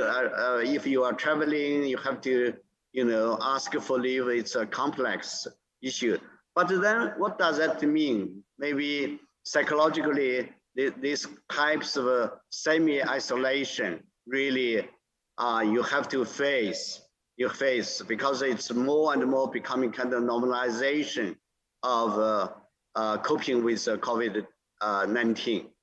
Globalization, I think it's becoming an issue. It's not only Chinese issue, and also we can't stop the globalization of trade and business, and we are doing now, for instance, the academic types of communication online, but a bit different, right? Intercultural communication, I think in whatever situation is hard. It's harder than conventional types of communication, but because of the COVID-19, so I think it added more difficulty, many more difficulties. So, for instance, I think we have many problems, psychological problems. But I think the role of online social report during the global pandemic really very much a topic of research, and actually in practice we are doing this role of online social. We have many technical innovation which are facilitate these types of intercultural communication and exchange of idea and making friends, social, yes, including social communication. For instance, in one of our research, it's not online, but I think it gives us some insight for this online intercultural communication. Online intercultural communication, for instance, the study of identity.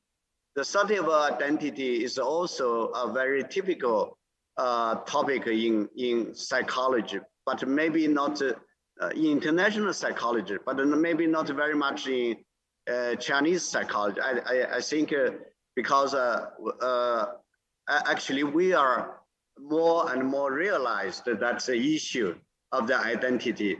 And we did some empirical studies, and we found actually importance of this so-called person enacted identity gap and person relational identity gap.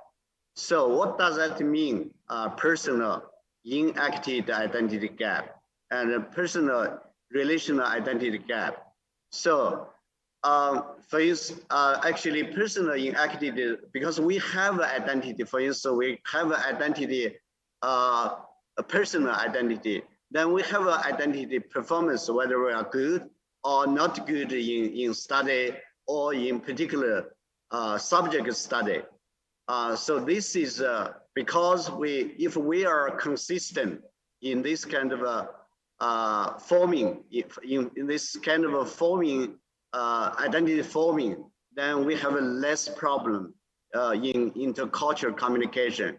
And if we are saying in personal relational identity gap, then we are more refers to the identity of self and the identity, the ways others see you. So it can be the same or consistently, it can be totally different, but we have realized the identity gaps. I think it's also applicable in online intercultural communication, etc. So For intercultural communication, because still during the pandemic period, I think more and more we're becoming online, right? Because it's face-to-face gathering has been really in China. We are really not in schools are not encouraged, and in society those getting together not encouraged no longer. So more and more online intercultural communication. So we have the if we are talking the identity, we have bicultural identity. We have culture more and more this culture mixing things, and all makes sense for this intercultural communication. Now, I think we have to say something about the innovation, collaborative innovation and implications. I think as you can see now, because innovation, I think knowledge interaction, we were talking intercultural communication. We were talking very much, but also I think university, industry, between university and the university, between the academics and between teachers and the students. So I think social interaction is one of the aspects, important, very, very important aspects. Also, but for actually learning better, for teaching better, I think this knowledge interaction, I have to say a bit. Then I think because we have different types of knowledge interaction, so I think the ways of the communication might be different. So what I like to say is perhaps that it's very much the matching of knowledge interaction, intercultural knowledge interaction, and communication or interaction very much depending on the task, on the way of the innovation, on the way of the collaboration. So that's the point I like to say, and I like to make some kind of a more concrete illustrations for what I meant, for this matching, effective matching of intercultural knowledge interaction and communication, the ways of the communication and the ways of the collaborative innovation.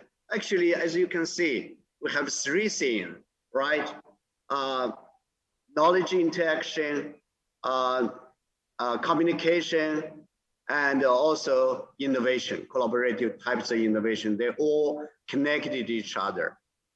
For knowledge interaction, here I take the example university industry, but it's not limited, right? It's already many years, over 10 years ago. So I think when we are examining the global university industry knowledge interaction, we noticed that the types could be like knowledge transfer, technology and knowledge transfer, knowledge interaction, and the collaborative knowledge creation, different types. And culture here is actually take the role, very important role, because now we have an intercultural types of communication, academic communication. For instance, in certain culture, like in the culture, in Finnish culture, because I'm from Finland, I have been in Finland for nearly 20 years, and so I got to know very much about Finnish culture. But it's so different from Chinese culture. because in the schools, in the organizations, the Finnish culture is more on task-oriented or under rule-based culture, but our culture is more relation-oriented or 关系-based culture. So who is more important than what, even in this case? So I think when we are talking about the collaborative innovation, I think culture is a very, very important issue is here. We have to take into account.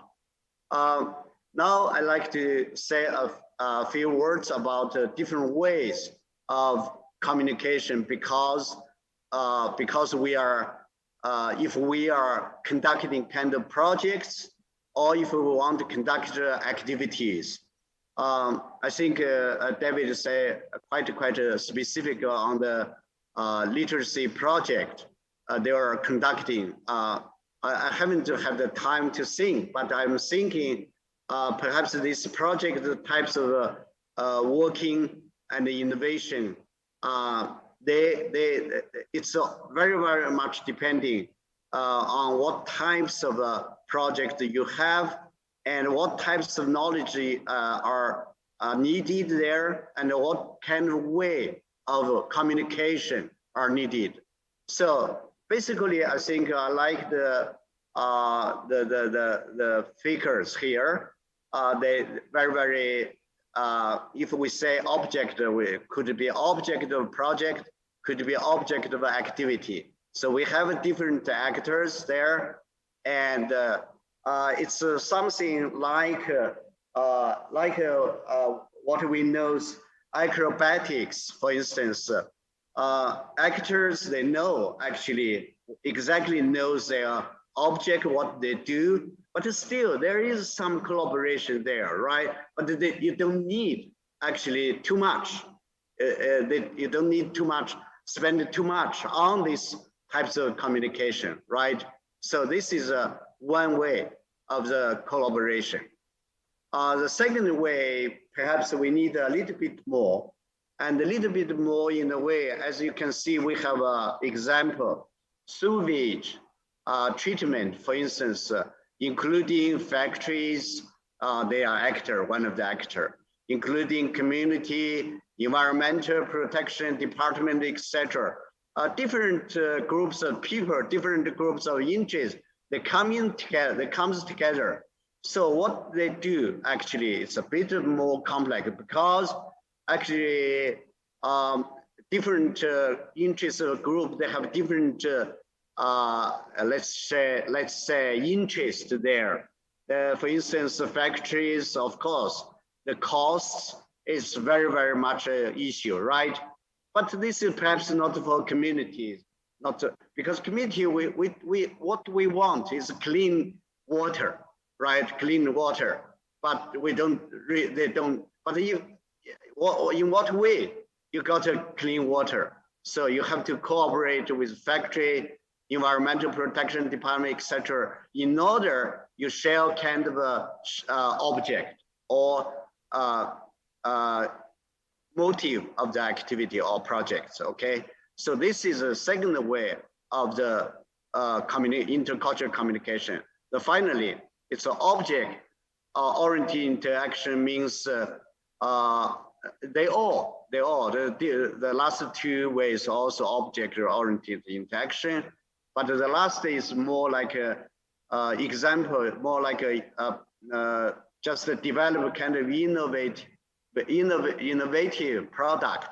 Then perhaps companies, universities, manufacturing department, even for the university or even within the company R&D, there are many, actors involved. So in that way, the object is not so clear. The role of the company, university, or factories are not so clear. So you have to forming, discussing, and in a way communicate quite a lot in order to produce this innovative types of product. So what I'm saying, I'm thinking that in our school, in school innovation, in education innovation, is it so that we need more actors to be involved in order to really get to the point? Because many things we worried in universities, for instance, addiction, internet addiction, mobile phone addiction, etc. Then actually, company, for instance, they want our students to be addictive, because if you are not addicted to our product, so very soon you don't want to buy, you don't want to surfing the internet, you don't want to use smartphones, so get a problem, right? So in a way, I think these types of collaboration really very, very much needed, but it's lacking. So I think quickly, I like to say what I said, the implications of what I said, challenges and the implications. I would like to make a short summary here.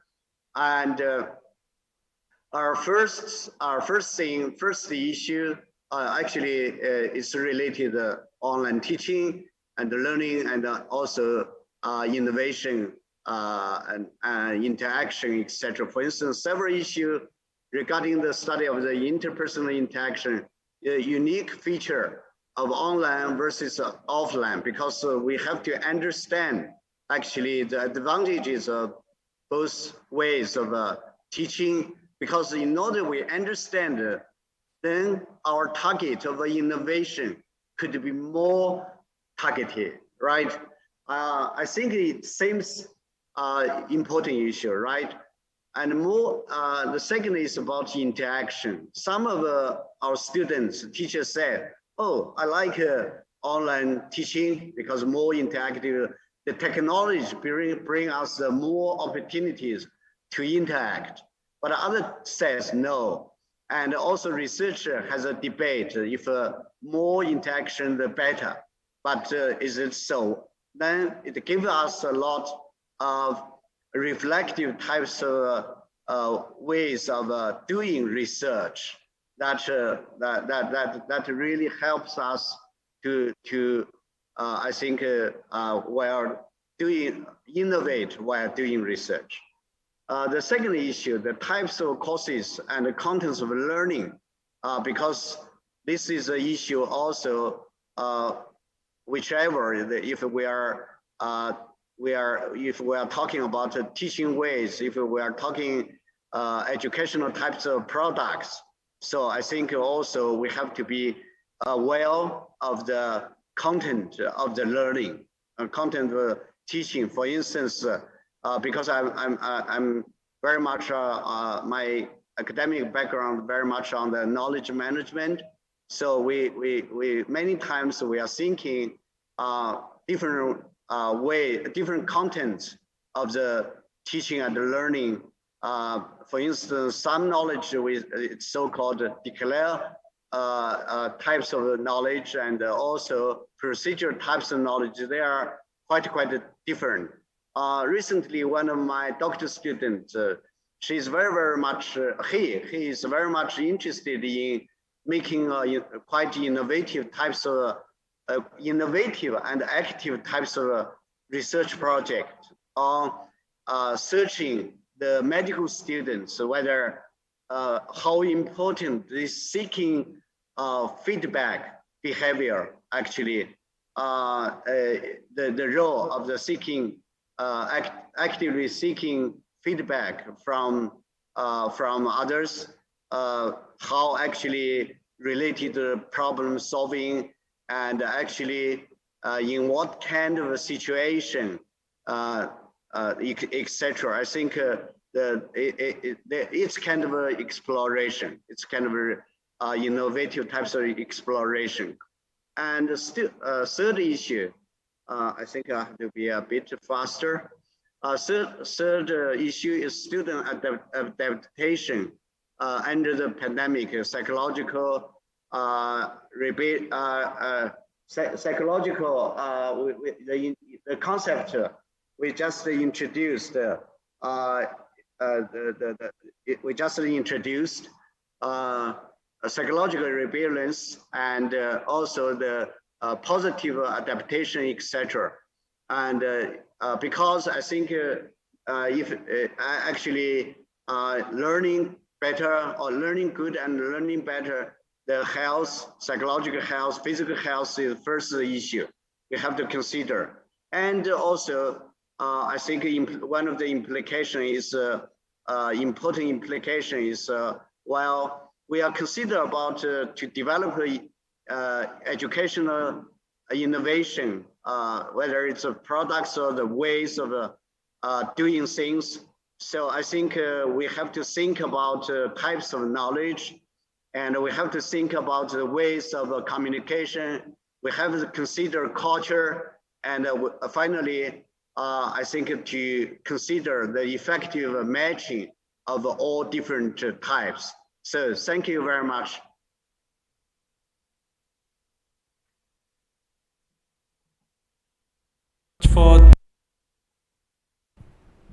Thank you very much, Professor Hong, for the presentation. Very inspiring in the pandemic transformation of higher education. I quote one of the slogan of official government that shows in your presentation: classroom teaching stop, but learning continues. I get information from Ibu Wulan that today is your Independence Day. Happy Independence Day, professors. You still have holiday, but you still have a take time on us. Thank you very much once more. Ibu Wulan is next to me. And all the participants, let's give a warm applause for Professor Hong by turning the reaction buttons in your Zoom or YouTube screens.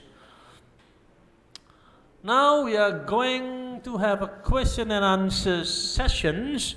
Please allow me pass the floor to the one of my colleague, Ibu Ina Savira, to handle these sessions.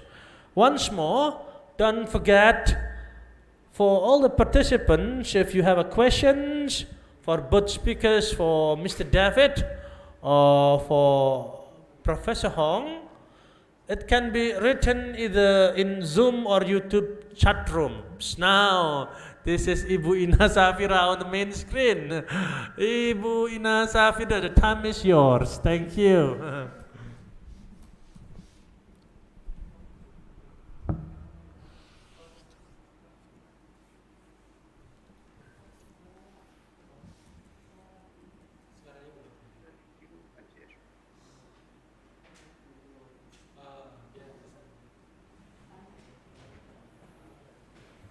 Thank you.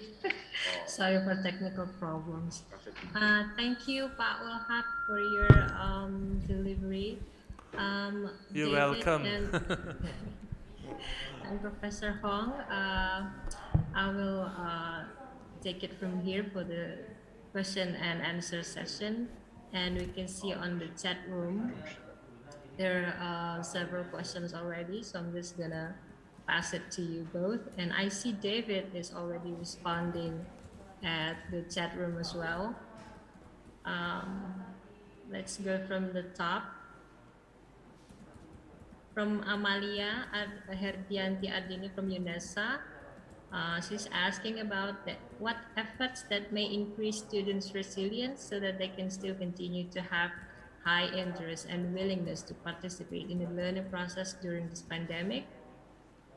And I think it also relates to the other question about how to treat stress because of pandemic. So I think the audience are wondering about how we can improve students' resilience during this pandemic, because this seems to be one of the major issues in online learning. So David, I know you've already responded, but I really hope that you can deliver your response directly. Professor Hong, you may start with giving your response. Okay. hear me? Can you hear me? Yes, very clear, Okay. Professor Hong. Okay, great. I think a good questions because actually I don't have a very good answers because we are actually experience these types of problems because under these types of situation, students and teacher, we are more under the stress and anxieties and etc. So how actually to adapt better or doing, for instance, I realized that actually under extremely types of stress and stress situation, we are only concerned object of activity like a COVID, a diseases, a virus, terrible virus. So we are actually, for instance, in our case, at a very at an early stage, we are doing nothing, but we are doing also only the first and the major things is prevention. But gradually, when situation changed, when we have more confidence, so confidence is important. We think we know better about the virus because at a very early stage, we don't know. We get confused. But gradually we know better, and we are actually the virus is more targeted, and we are not in a panic types of situation. So I think gradually we are thinking, what is the effectiveness of the online learning and the teaching? So more and more students, teachers parents start to ask this kind of question. So I think this is what I understood. I think maybe I think confidence and the knowledge about the virus protection, all those things matters if we do well. So I think give us more confidence.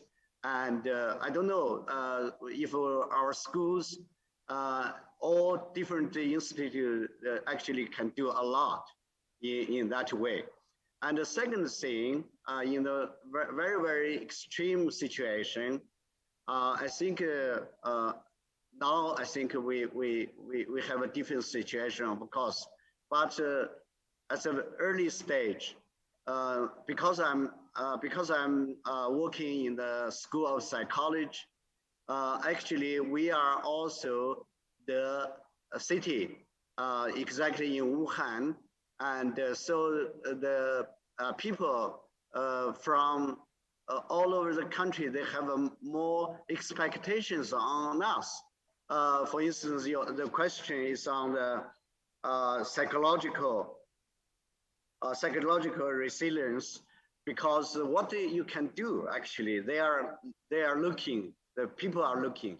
So then actually a group of teachers in our school, actually they analyze very soon, within a short time, we start to do a lot of innovation. For instance, we are able to get a collaboration with Tencent, the biggest online company in China, and we get a good best collaboration with the government, city, provincial government. We got a good collaboration with Ministry of the Education. We got a good collaboration with experts of psychological counseling in the all over the whole country. So very soon, within I think half a month, we gathered over 4,000 psychological counselors in our platform, and we provide professional help if you know whoever needed. So I think this is two sides. One side, we have to perhaps, for instance, help ourselves get a confidence. Of course, second, in connection of this confidence, the government, the schools, and professions, related profession helps. And so, thank you. Thank you, Professor Hong. That was a very comprehensive answer. So I think you're mentioning that it's quite complex to, it's a very complex thing when we put students on online learning, obviously, and we obviously need to provide them with great support from facilities and great support from the government as well, and also probably engaging or involving the community to step forward also to support children. That's very interesting, Professor Hung. Thank you so much for your response. David, are you still with us? Would you please? Thank you. Hi. Hi. It's lovely to see you and hear from you again. Yes, same with you. Yeah, your response, David. Okay, so a couple of things. I guess the thing that worries me most about online learning is that a lot of people treat online learning as a one-way communication channel. So it's teachers providing instruction to students, but not getting very much feedback from students to teachers, and especially not very much feedback among students. If you look at what happens in a classroom, much of the important interaction that occurs between students. Sometimes it's really instructive. I recall sitting in a lecture theatre when one of my colleagues was teaching, and I was listening to the conversation that was occurring among the students. And while they were listening to the teacher who was leading the class, you would hear comments like, "Oh, I didn't get that. Did you understand what he or she was saying?" And when one student says to the other, "No, I didn't get it either. What did you think?" Then that kind of interaction, although it isn't instructive of itself, it does enable students to perhaps feel better about their own learning. If one student says, "I didn't understand that, did you?" "No, I didn't understand it either," then that's an important interaction. It possibly encourages the students then to go, "Oh, well, if I didn't get it and you didn't get it, then maybe we can ask a question. I won't look as silly." So the issue for me is, how do we use ICT to facilitate student-to-student communication when we're in lockdown situations? And so that's the first part of the response. And that really is partly in a response to one of the questions, which was, how do you maintain student resilience?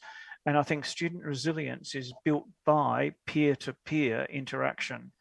So I think that's particularly important. Other than that, Professor Hong talked a little about cooperation between teachers, government, and so on. One of the problems that we've had in Australia, while we've got high levels of connectivity, most households have multiple devices, they have good access to online services. A lot of our households, those who are disadvantaged, for example, there might be a single device, one phone that is shared between a parent and 3 or 4 children. And then when the school is offering online interaction, the children have to share this device and they have very limited access. So in Victoria in particular, the government was very proactive in making sure that devices were available and distributed to homes, and that broadband access was made available to homes to facilitate that access. So I think that's the main comment I would make in relation to that issue about online learning and access. Yes, thank you, David. So yeah, I think that that feeling of being alienated and being alone, I think that's really something that's really missing on children, and that's really difficult for them to cope, because, like you said, it's very important to have that interaction in the classroom. Very interesting question. Thank you. We're going to the next question. I think some of the questions are quite similar, and now the audience, some of the audience asking about disability, students with disabilities. Now, these students may have even more challenging situation in this pandemic and online learning. So how would you like to respond to that, David? Look, this isn't my area of expertise, so I can say relatively little about it. Perhaps I'll just make two comments about the Australian situation, which I know is not the same. Australia's been very fortunate. I mean, we're an island, and so we're relatively isolated. We haven't had the level of disease in Australia that other countries have suffered. So we've been able to manage the situation with some difficulties, but perhaps not the same level of difficulty as other countries have experienced. But look, just two things about children with a disability. The first thing I would say is that in Australia, we've got a legislative framework. So children with a disability have exactly the same entitlement as any other student, and schools are required by law to make available services that accommodate those disabilities, and that applies during the pandemic. And the second thing has been that because we haven't had the same, in general, we haven't had the same level of pandemic of disease as other countries have had, we haven't had to shut all of our schools. So, for example, we have been able to maintain some of our special schools, and children and teachers in those schools were, when the vaccines first became available, were high priority targets, so they were protected from disease and were then able to meet when other schools had been closed. But look, that's as much as I can say about the situation. I'm sorry. Yeah, okay, thank you, David. So Australia is a bit better because the pandemic is not affecting the country as much as it is in Indonesia, probably. That's the. I think so. Yes. Yeah. Yeah. Okay. All right, Professor Hong, I would like to hear your comment on that. Okay. Question. Okay. Thank you. I think it's a complex because we have we have a huge population, student populations, and also it's quite depend on the situation in a way that whether it's for instance, some kind of disabled students, they have a really hard problems for taking the online courses and to do the things like that. But maybe others are less problems. And I think it's currently, it's very, very much depending on the schools and areas, if they really can provide what they need separately and according to their needs. And of course, as David said, I think rules and also those regulations and those from national wide policies, they are very, very important. But if they stayed only on the lip service, it doesn't really help much.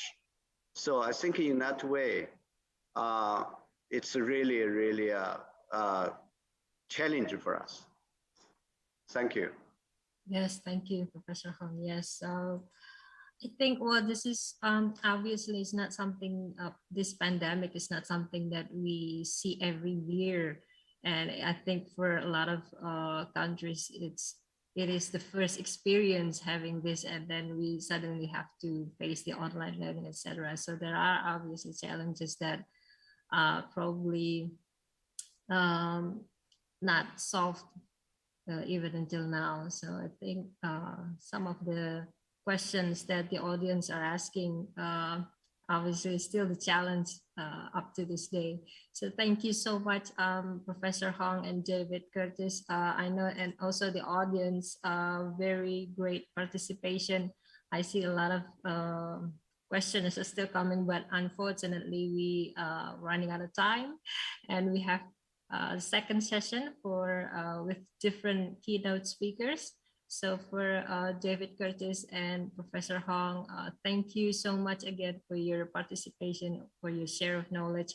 David, I'll email you because I had a question that you haven't responded yet. I'll make sure I get that answer. So thank you so much. Back to the Pak Ulha, maybe. Thank you so much. This question, thank you, Ibu Ina Safira, for handling the question and answer question. So sorry, Ibu Ina, so many questions. Because of the limitation of times, not all the questions can be discussed and answered. Okay. Now Ibu Ina also giving the certificate to the speakers for Dr. David De Curtis, ED, PhD. Operator, would you like to showing the certificate? Okay. For the participants, would you like to give clicking the warm applause button on your reaction button in your Zoom or YouTube screens? Thank you very much, Dr. Curtis, for the great presentation. Thank you. I hope we'll be able to invite you to Indonesia, maybe in your time. Yeah. I look forward to that. Yes. I've been once, so I would like to return. Oh, okay. But Yes. thank you so much for the invitation to speak. Thank you. It's a great honor to have you, David. And it's really great to see you after like 10 years. Yeah, thank you. Thank you, David. I'll see you in another time, maybe. Yep. Bye. And the second is the certificate for Professor Jianzong Zhenhong, PhD. Okay. Professor Hong, this is a symbolic token of appreciation. Of course, you cannot replace your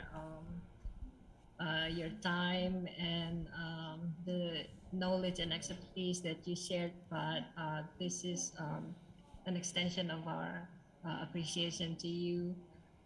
Thank you so much for your participation in this conference. We hope to have more collaborative work with you and have a great holidays.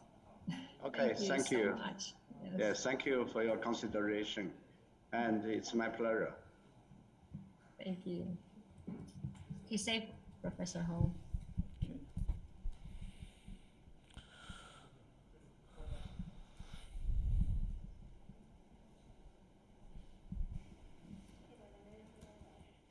Now we are going to the third keynote speakers, Dr.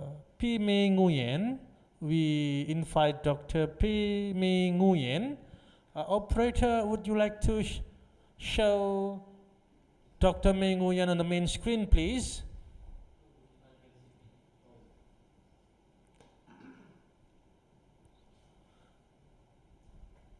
Good morning, Dr. Mei Nguyen.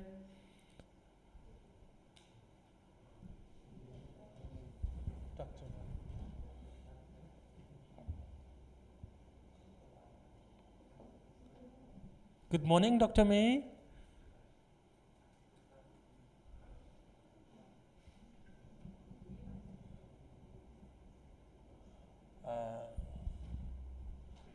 We are waiting for the response for Dr. Mei, all the participants. We are still connecting.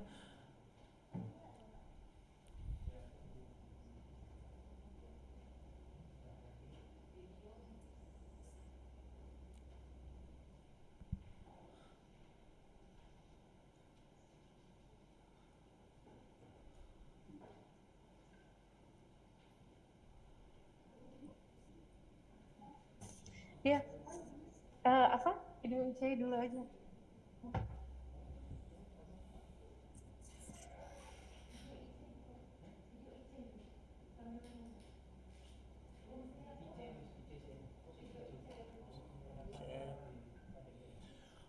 because there is still problem in connections.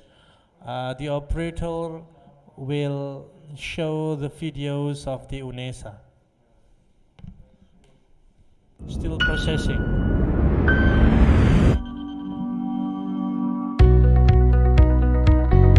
Dari kota terbaik di Indonesia, kota dengan catatan sejarah perjuangan dan nuansa kepahlawanan.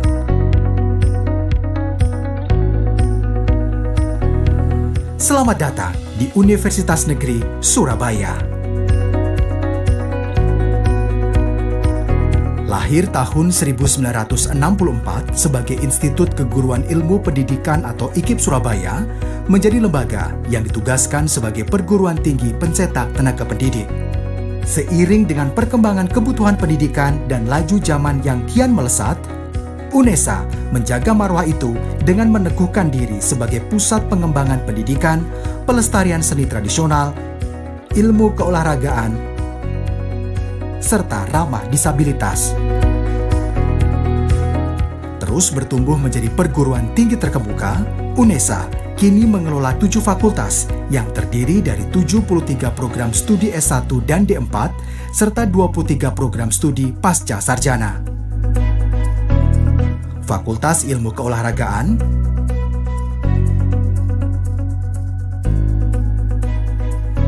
Fakultas Bahasa dan Seni,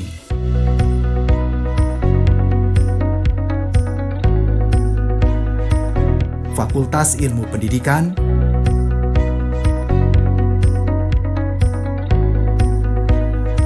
Fakultas Ilmu Sosial dan Hukum,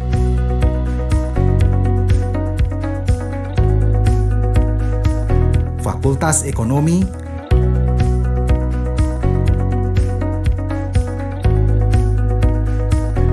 Fakultas Matematika dan Ilmu Pengetahuan Alam,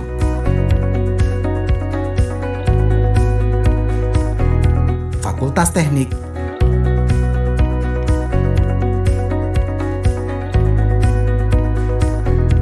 Program Pasca Sarjana.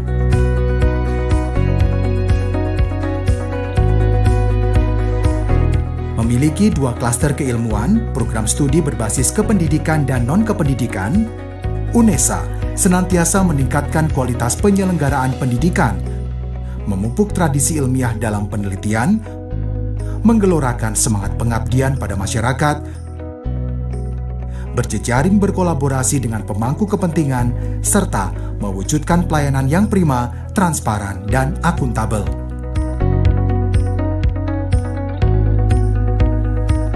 Assalamualaikum warahmatullahi wabarakatuh. Selamat datang di Universitas Negeri Surabaya. Di usia ke-56 tahun ini, kami dengan bangganya mengajak Anda untuk lebih dekat dan mengenal tentang UNESA. Kami terus berkomitmen tidak hanya menyelenggarakan pendidikan terbaik bagi tenaga pendidik profesional masa depan. Dr. May, nice to see you. Hello. Hello. Okay, now we have Dr. May in our main screen. Before having a presentation, we would like to highlight your CV, Dr. May. Operator, can you help me, please? Dr. May Nguyen Phuong Mai. Dr. May Nguyen Phuong Mai is an associate professor at Amsterdam University of Applied Sciences. She's known for working a bridge between cross-cultural communication and the field of neuroscience. Following her study at King's College London in a master program on applied neuroscience, in 2020, she published her latest book, Cross-Cultural Management with Insight from Brain Science. As a consultant, she specializes in organizational neuroscience, bringing contribution of brain science to further understanding and successful practices of leadership, diversity, change, bias management, mindfulness, and well-being. She can be reached at the culturemove.com, as you see on the screen.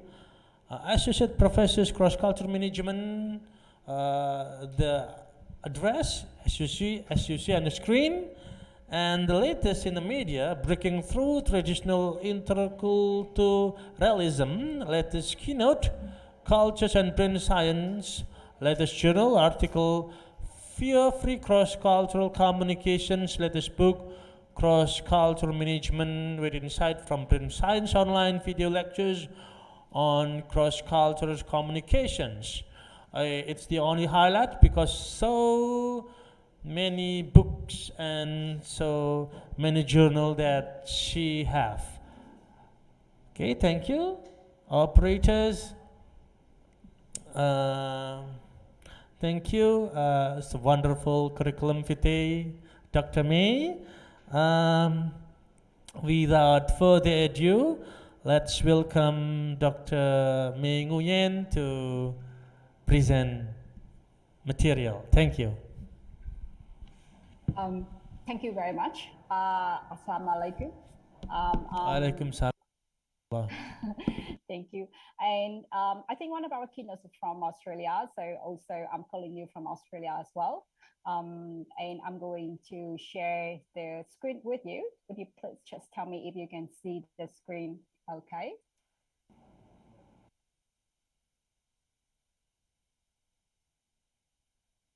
So, well, the theme of our conference is about transformation, it's about innovation in education, and I've listened to a few keynotes before me.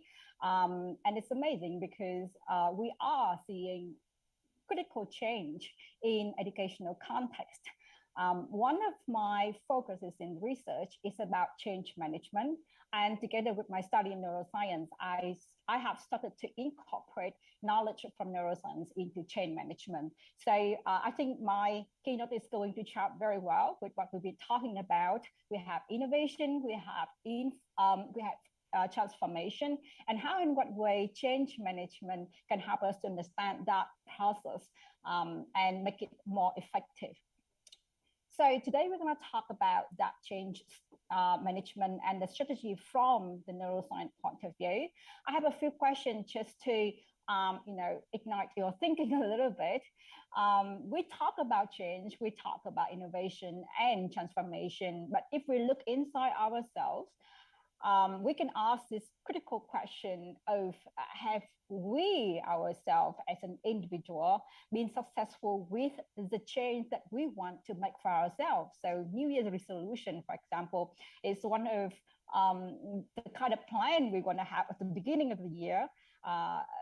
Like, for example, I want to start working out, I want to start a new, better diet, I want to have a new language as my new set of skill. Are we successful with that? So that's one reflective question for us. The second question is, everybody wants to change, but do we want to lead the change?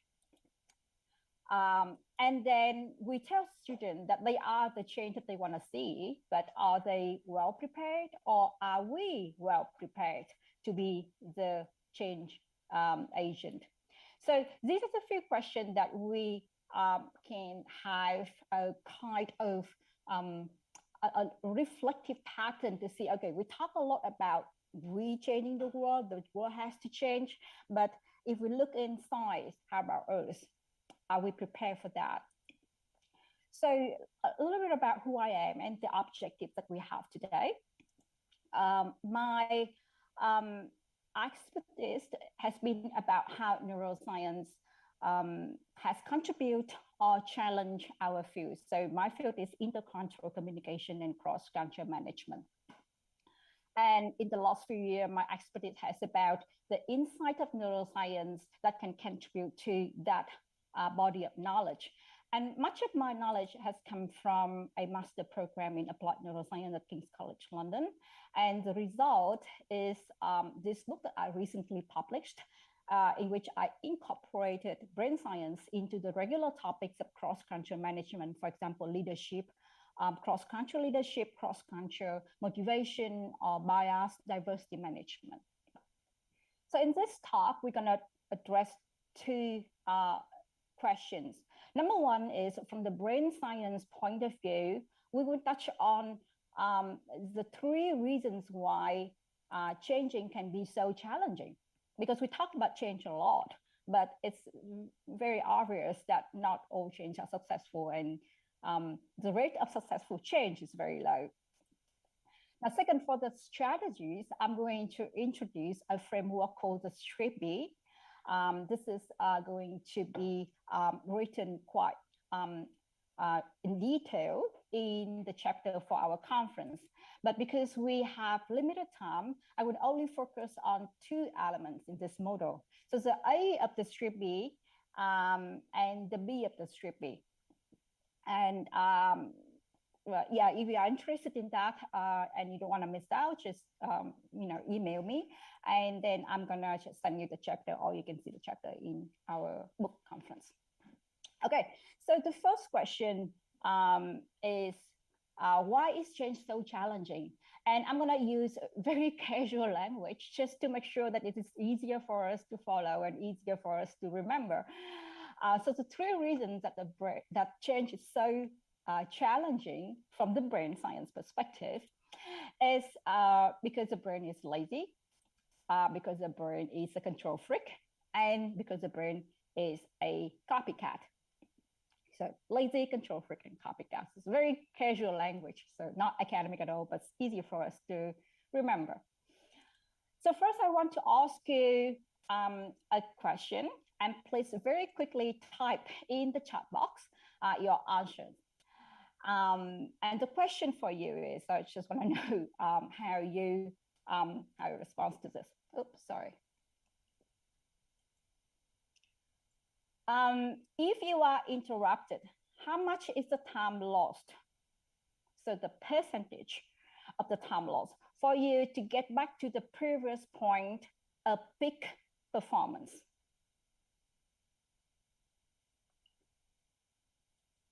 So just very quickly, 1 second, I see one question.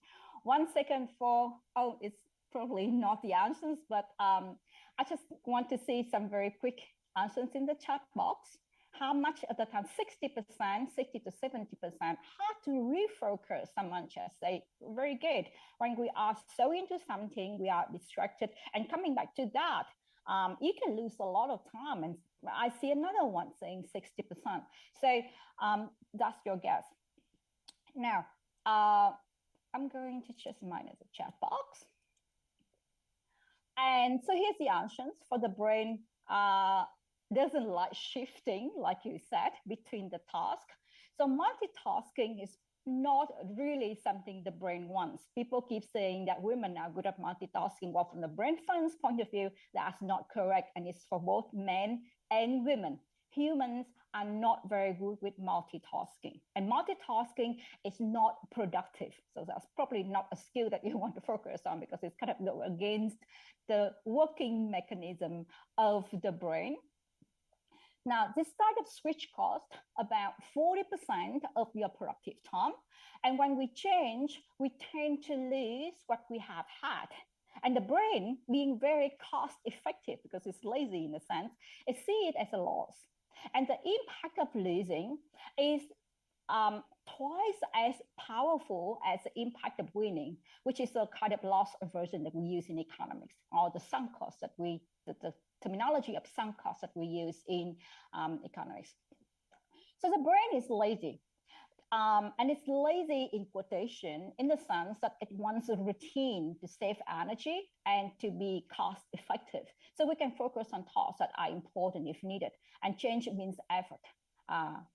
And change means loss as well. So the second question I have with you, I'm going to just go to the next one. The second question here, just very quickly in the chat box, just like the first one, is that is this saying is correct or not, that no news is good news? This is something that we hear a lot, right? No news is good news. So please just very quickly in the chat box, I'd like to know your opinion on this. Is this right or wrong? Yes or no? Not correct. No, no. So a lot of you are saying that is not correct. Oh, someone say yes with a question mark. So we do have doubt here, and someone else say yes. So no news is good news is something that we tell each other a lot. And we use that to comfort each other when we do not hear anything. So for example, when you want to change in the organization, in let's say talk about what Dr. Curtis said about a change or innovation in the university, then we also say, hey, no news is good news. Everything is in the status quo. Now, let's look from the brain science and see if this is correct or not. Now, this question has a lot to do with the second characteristic of the brain, and using casual language again, that the brain is a control freak. That it aims us to get away from threats, such as uncertainty, and towards rewards, such as similarity is a reward, or familiarity is also a reward. So the brain wants similarity and familiarity. Now, in fact, the brain loves this kind of safety so much that when we see people who are similar to us winning, we feel as if we are winning ourselves. So this is a brain scan of a very interesting study. And you can see that the pink and the purple part are overlapping with each other a little bit. So when we see people who are familiar and similar to us winning, we feel as if we are winning as well, because the brain sees that as a reward. So here is another famous experiment when a dog was put in a box and given a mind shock. Now it tried to escape at first, but after so many failures, it gave up. So the scary thing is that it gave up even when the box is open. Now, the shock has become so familiar that it gets used to, the dog has get used to the toxic situation. So the brain loves familiarity because it means safety, even when what familiar is bad. And it applies for human as well. It's called learned helplessness. We can get used to a toxic working environment or toxic relationship, or we can get used to a process of working with bad results from the student, but because it's familiar, we are used to it. And that's why innovation, transformation, and change are so challenging. The brain wants to get ready for the worst case scenario. So it wants certainty. And if, what is certain is bad, that's fine. So that's basically what makes it so difficult to change. Okay, so we have the second question for the second characteristic of the brain. All right, so the third question I would like to have for you is this. Imagine if you're a runner. Will your brain run as well? Yes or no? So just very quickly in the chart. If you see a runner, do you think that your brain will act as if you are running as well? Even though you are not running at all, it just look, sit quietly and see a runner passing by.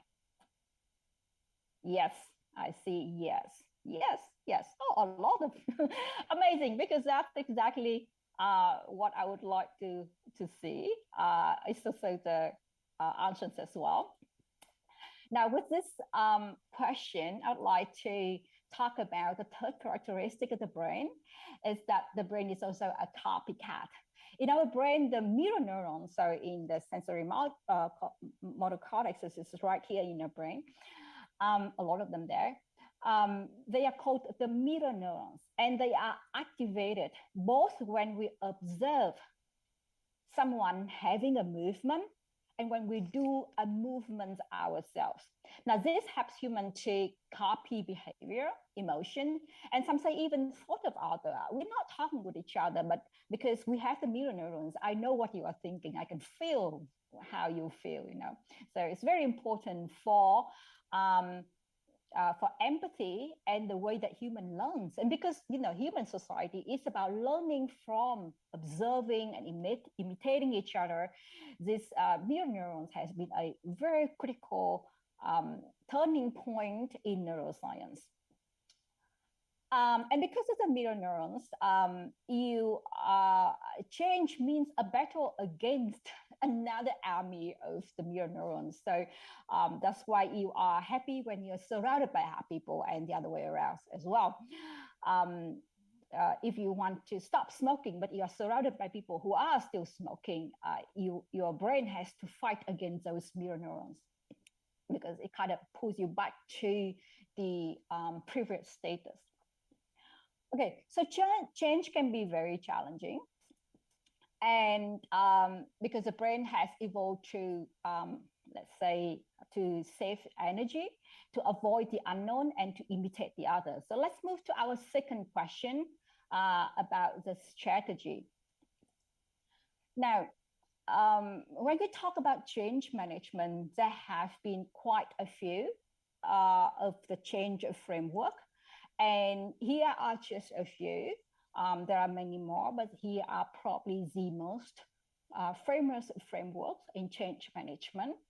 But many of them I would say are very, I wouldn't say narrow-minded, but they are rooted in a very in a single discipline. Not many of them are from the interdisciplinary approach, and certainly none of them has the insight from neuroscience. But because we are having a new way of looking at science, I mean, we have to work with each other, cooperate with each other in terms of knowledge. So the Strippy models that I created is the one that I developed while studying neuroscience at King's College London. And my purpose was to incorporate insight from many disciplines, so psychology, cognitive neuroscience, cognitive behavioral therapy, psychology, because I want to get insight from as many disciplines as possible to see what has been working in other disciplines and put it in this framework. So in a nutshell, change happens when we have safety, when we are not threatened. Change happens when the triggers for change or the trigger for the old habit are identified. Change happens when we repeatedly have small rewards, and remember small rewards, repeatedly after each other. And when emotion are the driver to change, because I mean, without emotion, nothing happens, right? So we need to identify and use the right emotions so people are motivated to change. Now, change also happens when we fight for our in-groups. And who are our in-group? That's something we're going to talk about. And change happens when we identify the right change agents. And finally, for behavior, change happens when we identify a certain or a specific behavior and have that behavior as a part that is naturally us, or fake it until not when you get it. You have to go one step further. You have to fake it when you become it naturally. So as I said, we are going to focus on only two elements of this framework. And if you are interested in the whole framework, then just send me an email. Now we're going to focus on the A for alignment and also the B for behaviors. Okay. So the A of STRIBE stands for alignment. And I also have a question for you. So please, very quick answers in the chat box. And this is a very, very interesting one. Are we subconsciously racist? And the choice we have is yes or no. I see yes, yes, and no. All right. So we have a few people agree yes, more yes coming, even yes with the double S. So I can see that. All right. I like that. Most of the time, people are correct when they give the answer for this question. It's interesting because we tend to think that we think rationally and we have the best intention in our heart, but neuroscience tend to point to a different direction. Okay, so let me see. So let me show you, this is a brain scan from a study that I really like from Van Bavel. So in this brain scan, we can see that the brain automatically activated different reasons when communicating with a new group members. So without our consciousness, the brain reacts automatically to a different groups of people. We cannot do anything with that. It is out of our control, so to speak. Now, why is that? So this is one of the theory for our ancestor on the savannah. So thousands and thousands of years ago, they lived in a very small tribe, small band. So in this kind of context, in-group is signaled by the similarities. If you see people who are looking like you, eating like you, behaving like you, talking the same language like you, then it probably means that these people are safe and we can trust. Now, out-group is signaled by differences, and it means that these people can be a potential threat. So after thousands and thousands of years living in that kind of thinking mode, our brain has evolved to see people who are different from us as a potential threat. And we cannot do anything with that because it has evolved into the way the brain is built.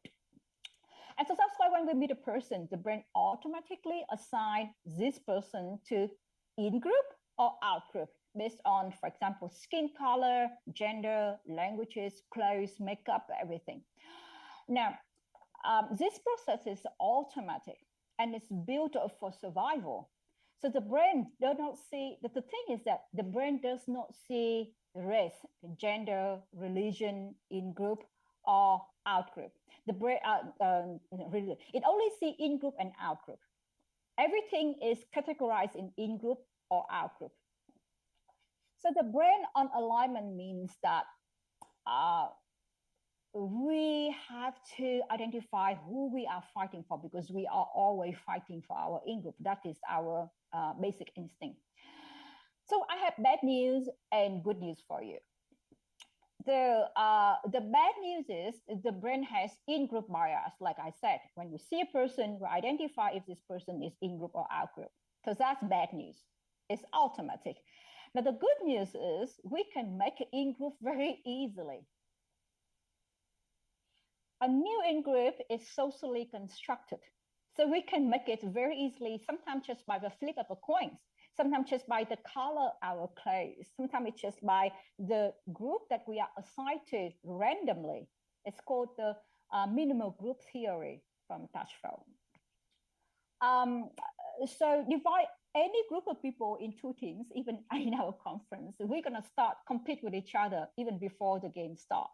So that's basically how easy it is for the brain to switch and to change the boundaries of in-group and out-group. So because change happens when we fight for our in-group, the first and the foremost important and effective strategy is creating new in-group based on similarity. So remember that the brain feels winning when our group or the people who are similar to us is winning. Then I've seen this strategy working really beautifully in many parts of the world. I mean, you have, when you group teachers together or students together, the most important thing is not diversity. We talk about diversity as it's a glory thing, but the most important thing is to point out to them that this is something that you share with each other, the goal, the religion, knowledge, motivation, whatever, gender. But you need to point out that this is the foundation of similarities that you guys have with each other, because that is what the brain needs. The brain needs to see that this is our in-group. So we need to focus on similarities. So that is really important when we have a new group for change management. The next strategy for alignment is to ask for advice. It's really interesting because no matter how much one dislikes you, asking this person for advice makes him or her closer to you. Why is that? Because logically, you only give advice to your in-group. So by asking people for advice, you turn that person into your advocates. And so it's really important that in the change process, we have dialogues, we have discussion forum, we have a safe environment for people to share, to ask for advice, to learn from each other, to look at the mistake in a safe way. And it's also based on the brain science knowledge. And finally, we need to, if we accept that we always fight for our in-group, then one way to work with our enemy is to fight a common enemies. And I've seen that working very well in the business setting. I teach at the business school, so we always have to figure out, okay, so we kind of fight each other a lot in the company. Let's focus on our competitors and see how and in what way we can beat that competitor. So again, also based on the understanding that we are fighting for our in-group. All right, so that's the A for alignment. I hope I'm not going too fast. We're gonna move to the second element, B for behavior. And I have a question for you, very curious what you have in the chat box. The question is, change happens when we are convinced first, then we act to change.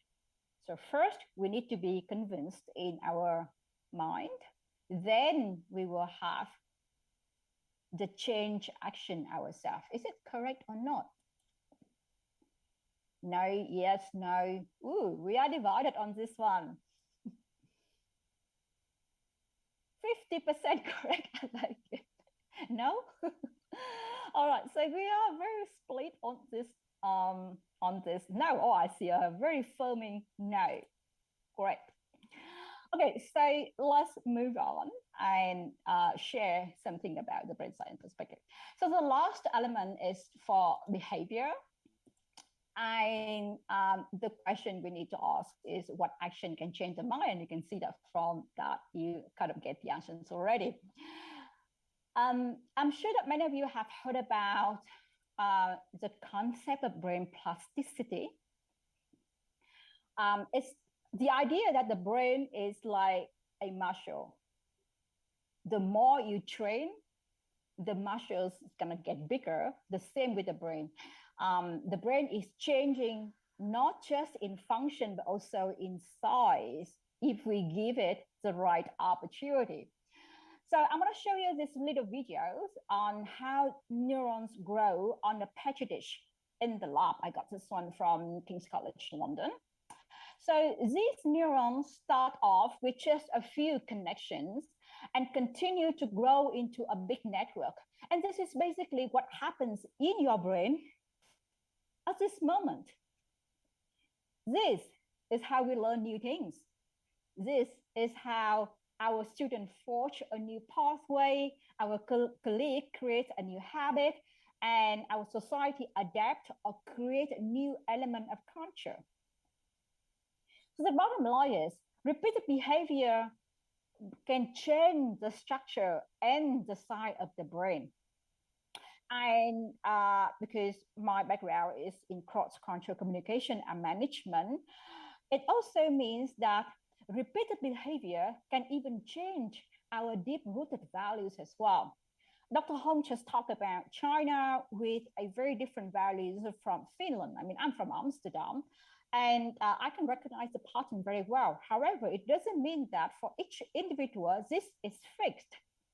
Because someone who is moving to a different culture or living in a very globalized context is going to have the brain change in the way that new values are going to be incorporated, and that person is going to have a global mindset, for example.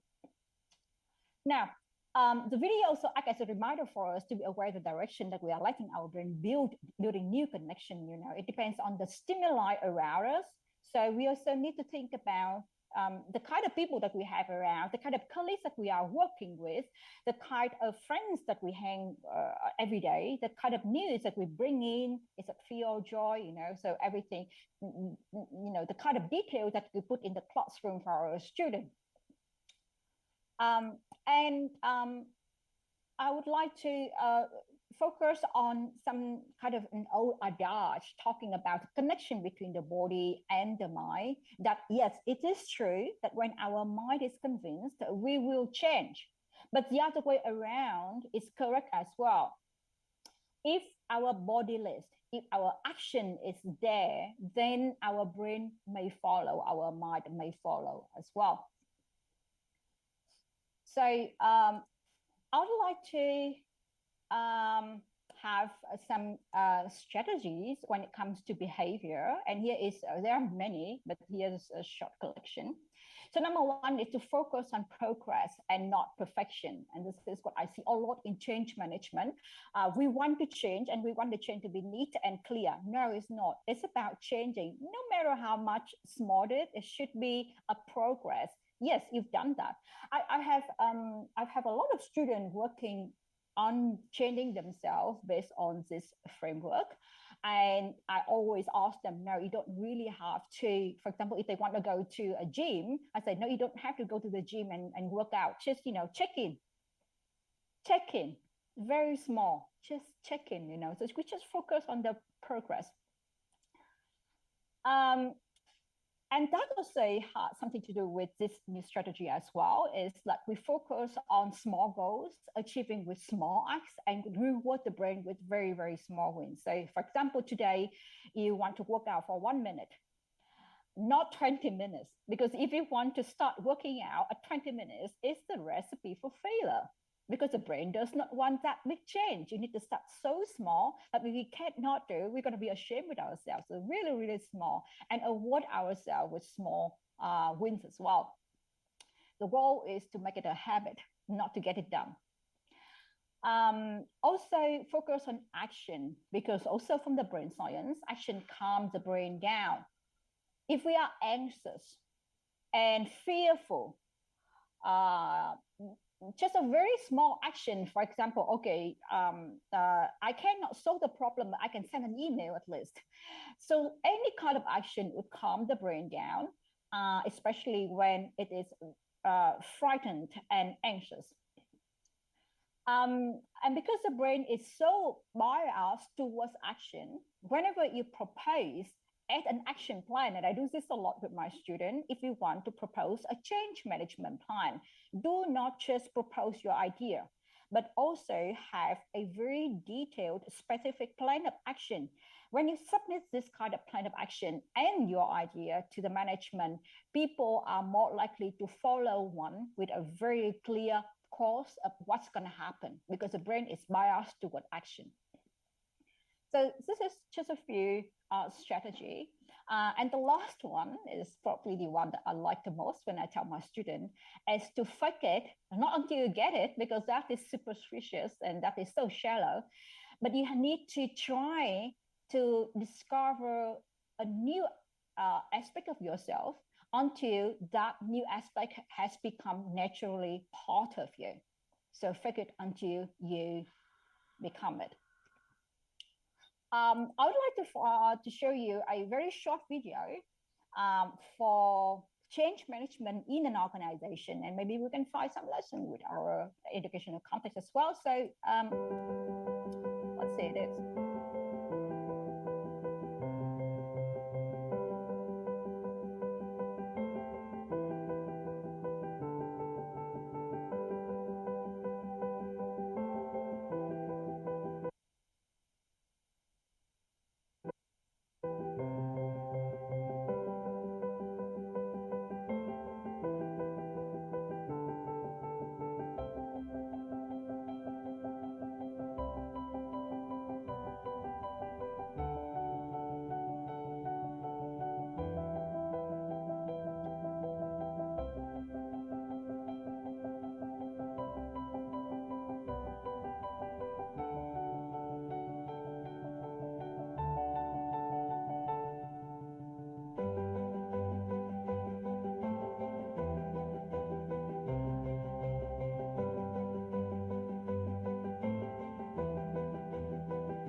Okay, so I'd like to start the video. I would like to emphasize the lesson we learned from this amazing experiment is that, did you notice that the prisoners just joined the game without being convinced first? So this is a very good example of how the body list and the mind will follow, because they were not aware of the game. They just started acting, and then finally they change, and some of their attitudes deeply change as well. So we have arrived at the conclusion, and so this is the summary of what we've been sharing with each other so far. We started out with two questions, and the first question is, why is change so challenging? So from the brain science perspective, the brain wants to save energy. The brain wants to make our life consist of as many habits as possible, because it wants to be economic, it wants to save energy. Okay, so the second thing is that the brain wants to have certainty for our own survival. So we need to be very, very clear of what's going to happen, because better safe than sorry. And the third reason is that the brain wants to imitate behaviors from the people around us. And it also mirrors not just behavior, but also emotion. It's also the thought. And that is why change agents are very important. If managers, if leaders in the organization are not walking the talk, then the mirror neurons are going to tell us a different story. Okay, so we talk about the STRIP-B model, and we also picked out two elements from this model to share with each other in depth. So we have the A for alignment. And the question we need to ask is, who are we fighting for? Because from the brain science perspective, we are always instinctively fighting for people that we consider in group. Okay, so it's really important to understand that the brain does not see gender, race, or religion. It only sees in-group and out-group. Now, what is in-group or out-group is socially constructed, so we can easily create a new in-group based on similarity. So it's really important to focus on similarity before we jump into diversity, because if the brain feels like, okay, it's safe, then it will have a very important springboard to understand differences from a safe and trust point of view.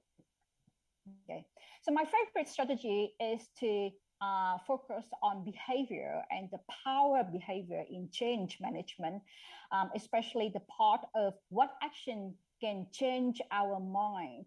So the key word here is brain plasticity, that the brain has to be convinced and the action follows, but the other way around is correct as well. The body list and the mind may follow. And the one lesson that I learned when I was, I had a one-year research in the Middle East about Islam, and I learned from a rabbi told me that Judaism emphasizes on practices and not belief, because if you keep going to the house of God, you will believe in God. And that kind of lesson followed me throughout the Middle East when I work with different organizations from different religion, from different institutes, from different ethnicity and cultural backgrounds. And this is amazing, because that is exactly the lesson that that show evidence. Our life consists of habit and action is so powerful that sometimes it kind of overrules what we have in our mind. So this is something we may keep in change strategy. So let's finish this with a quote from my book.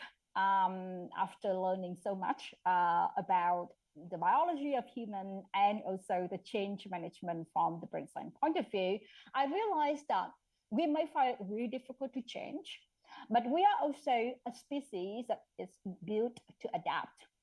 And the amazing thing that separates us from other animals is that we are the only species that can change deliberately. We can say that in 10 years, our school's gonna change. You can say that in 100 years, our education system's gonna change. And we use our imagination in the future to shape the present. And that is something that no other species are able to. And that is very optimistic way of looking at change, even though change is challenging. So that's the end of what I would like to share with you. I'd like to thank you for letting me share this, and would love to be in touch with you and talk further about this.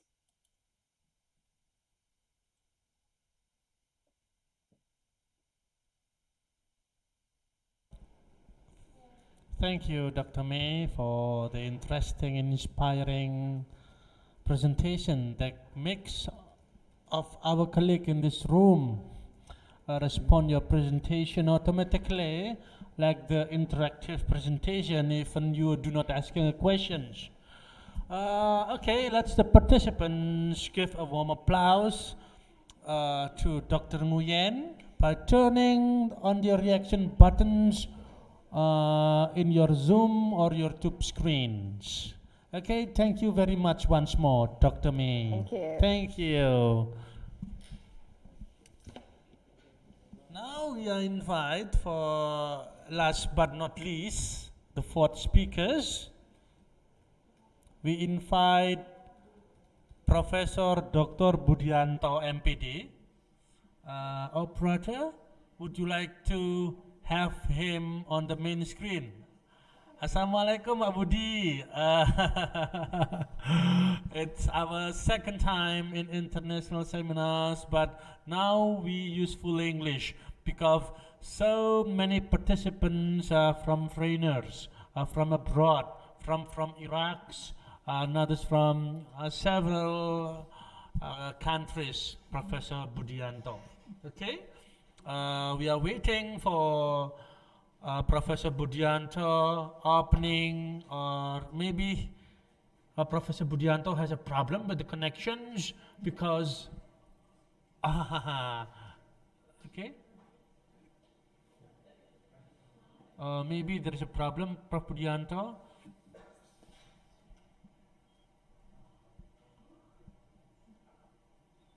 Okay, Prof. Budianto, nice to see you again. Okay. Okay. Hello. Hello, Prof. Budianto. Okay. Before having presentations, we would like to highlight and read the CV of Professor Budianto. Operator, please. Thank you. Professor Dr. Budianto, MPD, Head of Center for Disability Studies and Services, or PSLD, and Special Education UNESA Lecturer, Inclusive Education Consultant in Kemdikbud from 2008 until 2010. Okay. Actually, there is a long CV, but we highlight only one page.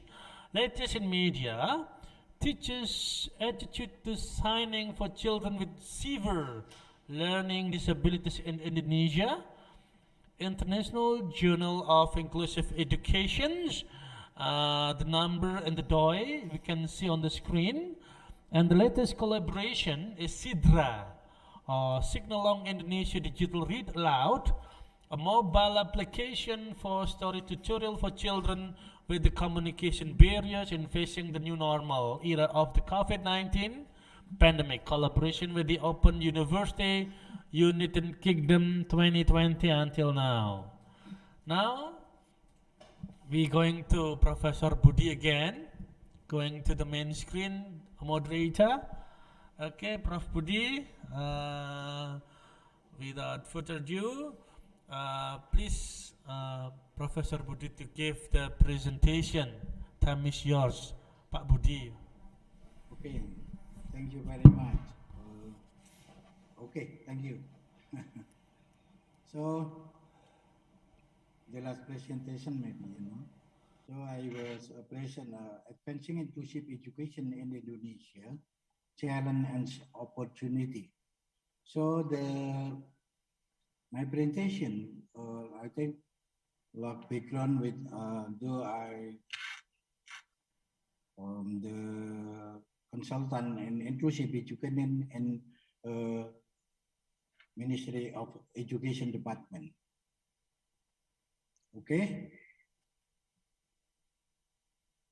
Cek apa suara saya bisa didengar? We heard your voice, sir. We heard your voice, but it's still low. But the operator is rectifying your voice, still fixing your voice because there is still like echo in your voice, sir. Okay. No, excuse me. So maybe I can speak in Indonesia because I see the participant majority from Indonesia too. Okay? Okay, sir. Please. Thank you. Next slide. Excuse me. Next slide. Okay. Thank you. The rationale for my topic is like this.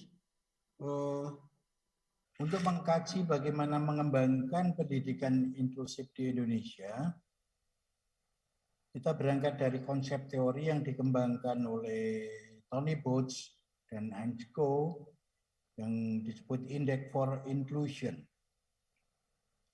Dalam konteks Index for Inclusion, ada 3 dimensi utama untuk mengenali bagaimana implementasi pendidikan, penerapan pendidikan inklusif itu apakah sudah baik atau belum.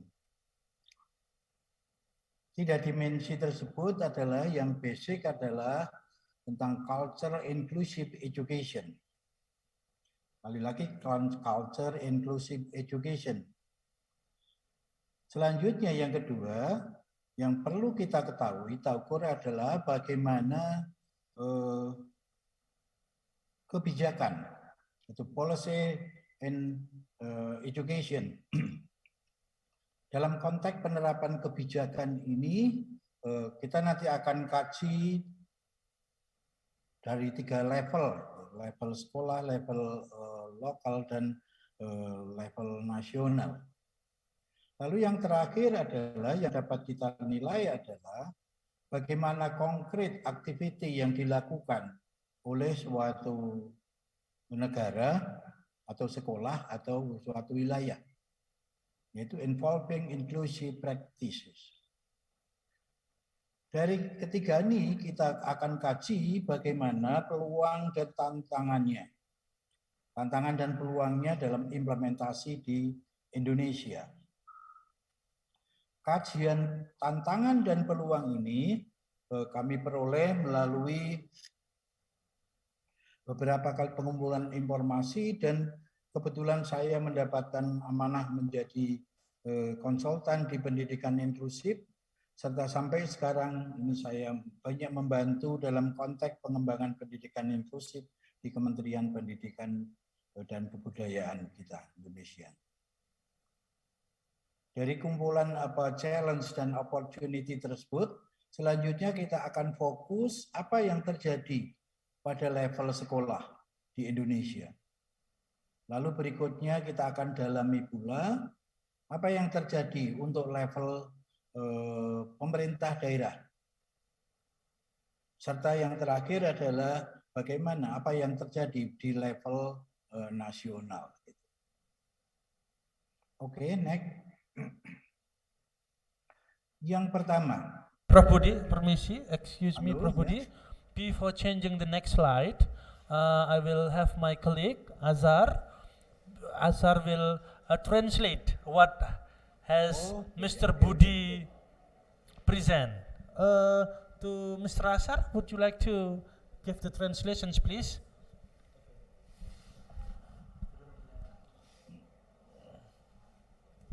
Sekitar nih Pak Budi, yang diterjemahkan sebentar. Oke, Prof Budi, mohon izin saya akan bantu translate. Okay, English. So, ladies and gentlemen, for this slide, we are talking about the rationale of the implementing inclusive education, and it is based on the Index for Inclusion, developed by those authors in 2026. And then when we want to develop the inclusive education, we have to consider 3 levels. The first one, which is in the lowest level, is the school level, and then we move to the next level, which is school local, and then lastly in the national level. And on each level, we have to see the challenge and opportunity of each of that level. Okay. Okay, Prof. Budianto, we go to the second slide. Second slide. Monggo, second slide, Prof. Oke. Pada slide kedua, kita akan kaji apa yang terjadi dalam implementasi pendidikan inklusif di level sekolah. Berikut akan kita dalami apa tantangan yang ada pada saat ini dan peluangnya seperti apa. Dari ketiga dimensi, mulai dari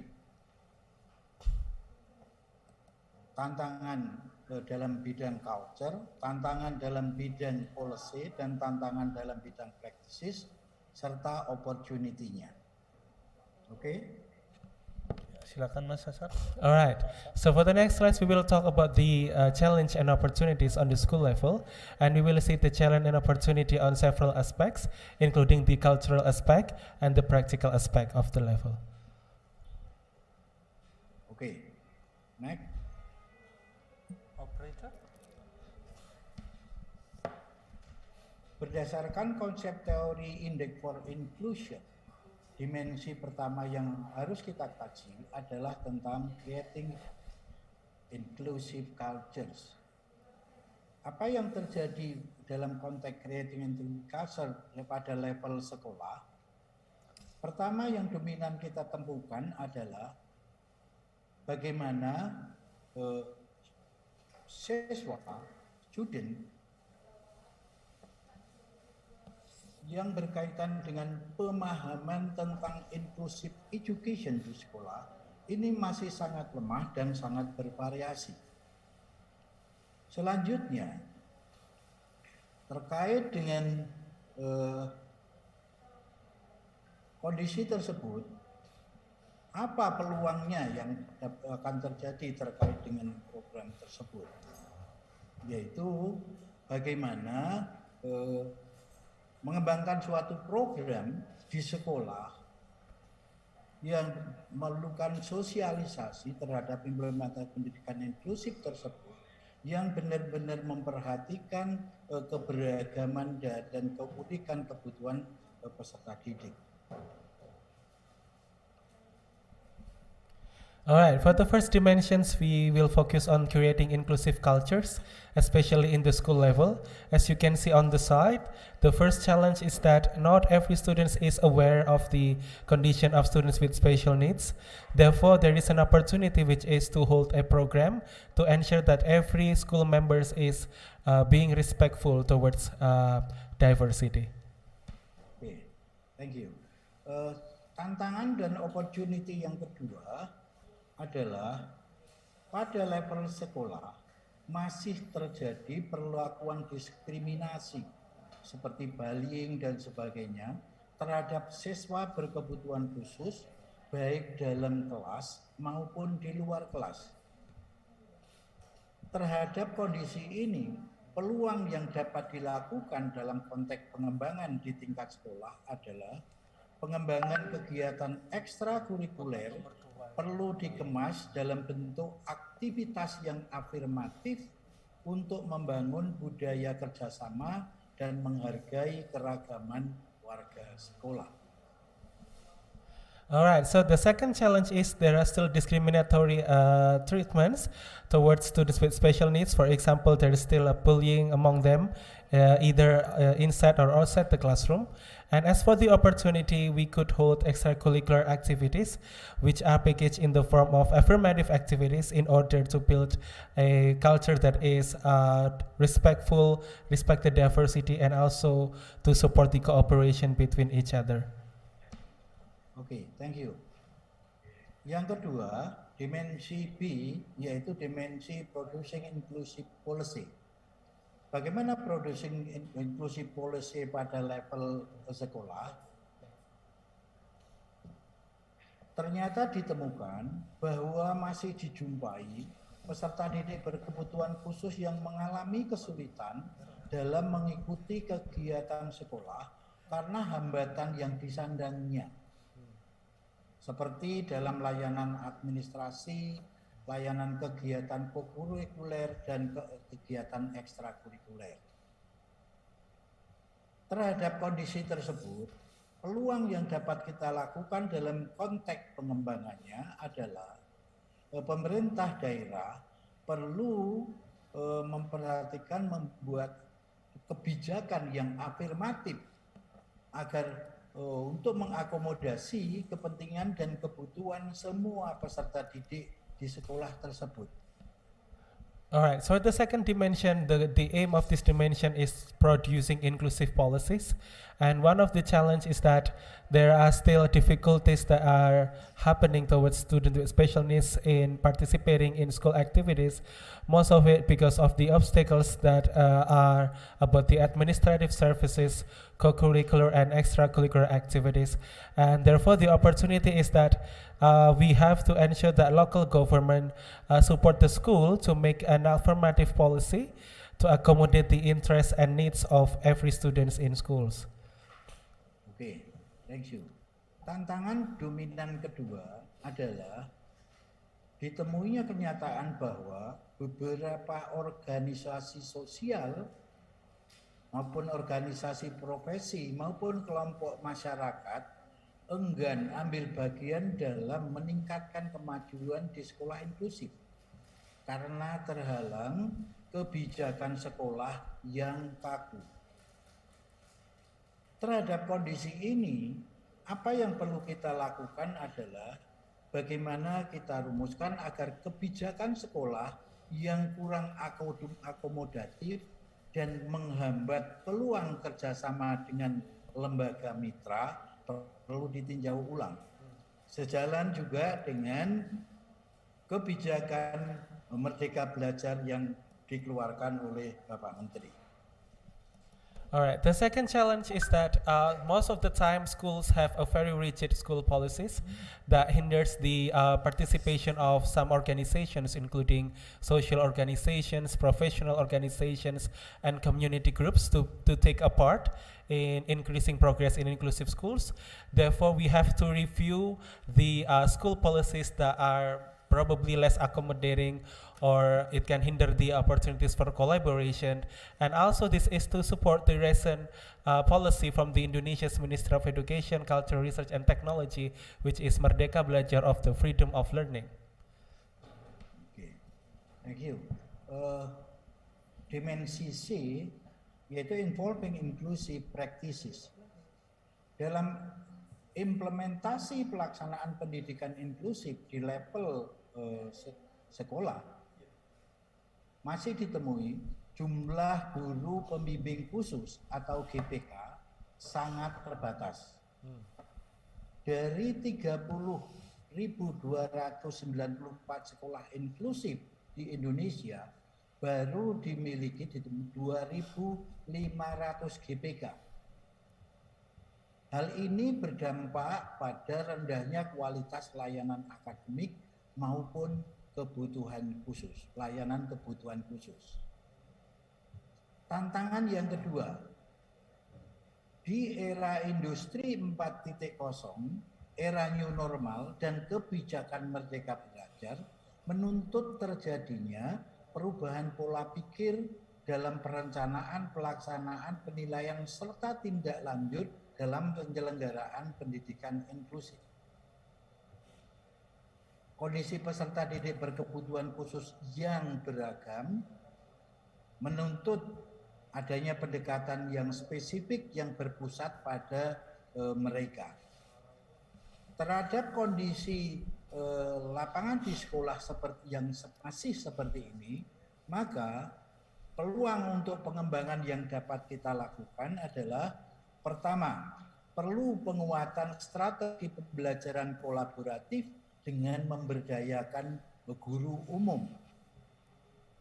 Selanjutnya, perlu adanya upaya bimbingan teknis untuk penyiapan guru umum menjadi guru pembimbing khusus. Dan yang ketiga, sudah barang tentu perlunya pengangkatan guru pembimbing khusus, baik melalui pemerintah daerah maupun melalui pemerintah pusat. Okay. All right, for the dimension C, we are focusing on the evolving inclusive practices. As you can see on the slide, that the number of special education teachers, or generally known in Indonesia as GPK, is still very limited. And from 3,294 new inclusive schools, but the number of special education teachers is only to 1,500. Therefore, it has a direct impact on the quality of the services, either academic or non-academic, for students with special needs. Also, that we are entering the industrial era 4.0 and the new normal era and the freedom of learning policy. Therefore, there are some demands and change in mindset. Therefore, we need to do some transformation in the implementation of inclusive education, especially to meet the diverse conditions of students with special needs. And as for the opportunity, first of all, as Professor Budianto has said, we can strengthen the collaborative learning strategies by empowering the classroom teachers or general teachers at schools. So they have to do a collaboration with special education teachers. And the second strategy is we could provide a training for general teachers or regular teachers to be the special education teachers. And lastly, we could also hire persons to be the special education teachers either through the local government or through the schools themselves. Oke. Selanjutnya, masih pada level sekolah. Tantangan berikutnya, yang kondisi yang nampak, peserta didik berkebutuhan khusus di sekolah inklusif juga belum memperoleh layanan program kebutuhan khusus. Nah, untuk mengatasi masalah ini, perlu pemberdayaan unit layanan disabilitas untuk meningkatkan layanan kebutuhan khusus di sekolah inklusif. All right, still on the school level, the challenge that is happening is students with special needs haven't received the appropriate special needs program services. Therefore, we have to empower the disability unit service to improve the services for students with special needs in inclusive schools. Tantangan terakhir pada level sekolah adalah ada dua. Sebagian besar guru di sekolah inklusif kurang memahami cara melakukan adaptasi kurikulum bagi peserta didik berkebutuhan khusus, baik yang tidak disertai hambatan intelektual maupun yang disertai hambatan intelektual. Berikutnya, tenaga kependidikan di sekolah inklusif juga masih kurang afirmatif karena tingkat pemahaman tentang layanan pada peserta didik berkebutuhan khusus masih terbatas. Terhadap tantangan tersebut, opportunity yang dapat dilakukan adalah yang pertama, pola pertama dengan memberdayakan guru pembimbing khusus di sekolah tersebut untuk sharing kepada guru reguler dan tenaga akademik. Yang kedua, perlu dikemas dalam bentuk BIMTEK yang terstruktur dan terukur. Alright, still on the school level, and these are the last. Most of the teachers in inclusive schools, they don't understand how to modify the curriculum for these students with special needs, either for students with intellectual disabilities or without intellectual disabilities. And also, the academic staff in inclusive schools are less affirmative towards the students with disabilities because their understanding of the conditions is still very limited. Therefore, there are two opportunities that we can take. The first one, we can empower special education teachers in school to help other teachers and also academic staff. And also we could do a structured training program for them. Oke, terima kasih. Berikutnya, apa yang terjadi di level lokal atau level pemerintah daerah? Alright, next, what is happening on the local level or on the local government? Yang pertama, pada 100 kabupaten kota yang telah mendeklarasikan sebagai kabupaten kota inklusif, ternyata ditemukan bahwa budaya inklusi yang terjadi di sana dominan cerminan dari pola pikir pimpinan daerah tersebut. Terhadap kondisi ini, peluang pengembangannya adalah perlu pengembangan budaya inklusif di tingkat provinsi dan atau kabupaten kota yang di samping mengakomodasi pola pikir pimpinan daerah perlu melibatkan akademisi, praktisi pendidikan inklusif setempat. Alright, in dimension A, in creating inclusive cultures in the local level, the first challenge is that among 100 cities that have declared themselves as the inclusive cities, most of the times their understandings of inclusive culture is based on the personal mindset of each leaders. So therefore, this needs to be changed. And one of the opportunity that we can do is we could develop the inclusive culture at these levels with the help of the local academics or practitioners of inclusive education. Oke, kondisi berikut terkait dengan culture pendidikan inklusif. Indonesia memiliki 34 provinsi dan 514 kabupaten kota. Masing-masing kabupaten kota memiliki kekhasan dan budaya yang unik. Ini adalah kondisi real. Terhadap kondisi tersebut, apa yang dapat kita lakukan pada tataran pembudayaan budaya inklusif di tingkat kabupaten kota, yaitu perlu diselaraskan dengan budaya pendidikan lokal yang berlaku di masing-masing daerah tersebut. Alright, as for the second challenge, I think this is a very general for us that Indonesia has 34 provinces with 514 regencies or cities. And of course, each city has its own characteristics and culture. And in order to cultivate the inclusive culture at the district or city level, it is very important for us to take into account their characteristics and their local culture so that we could harmonize it with the existing local education culture. Oke, dimensi B, producing inclusive policy. Terkait dengan kebijakan di tingkat daerah, dari 514 kabupaten kota di Indonesia, baru ada 100 kabupaten kota dan pada 29 provinsi yang telah mendeklarasikan sebagai kabupaten inklusif. Dan mereka telah memiliki regulasi tentang pendidikan inklusif. Artinya bahwa masih terdapat 414 kabupaten kota lagi, sekitar 80% kabupaten kota belum memiliki regulasi terkait dengan pelaksanaan pendidikan inklusif. Terkait dengan tantangan ini, berdasarkan data tersebut, maka pemerintah pusat dapat mengeluarkan himbauan kepada 414 kabupaten kota tersebut agar segera mengeluarkan peraturan tentang pelaksanaan pendidikan inklusif di wilayah kerja masing-masing.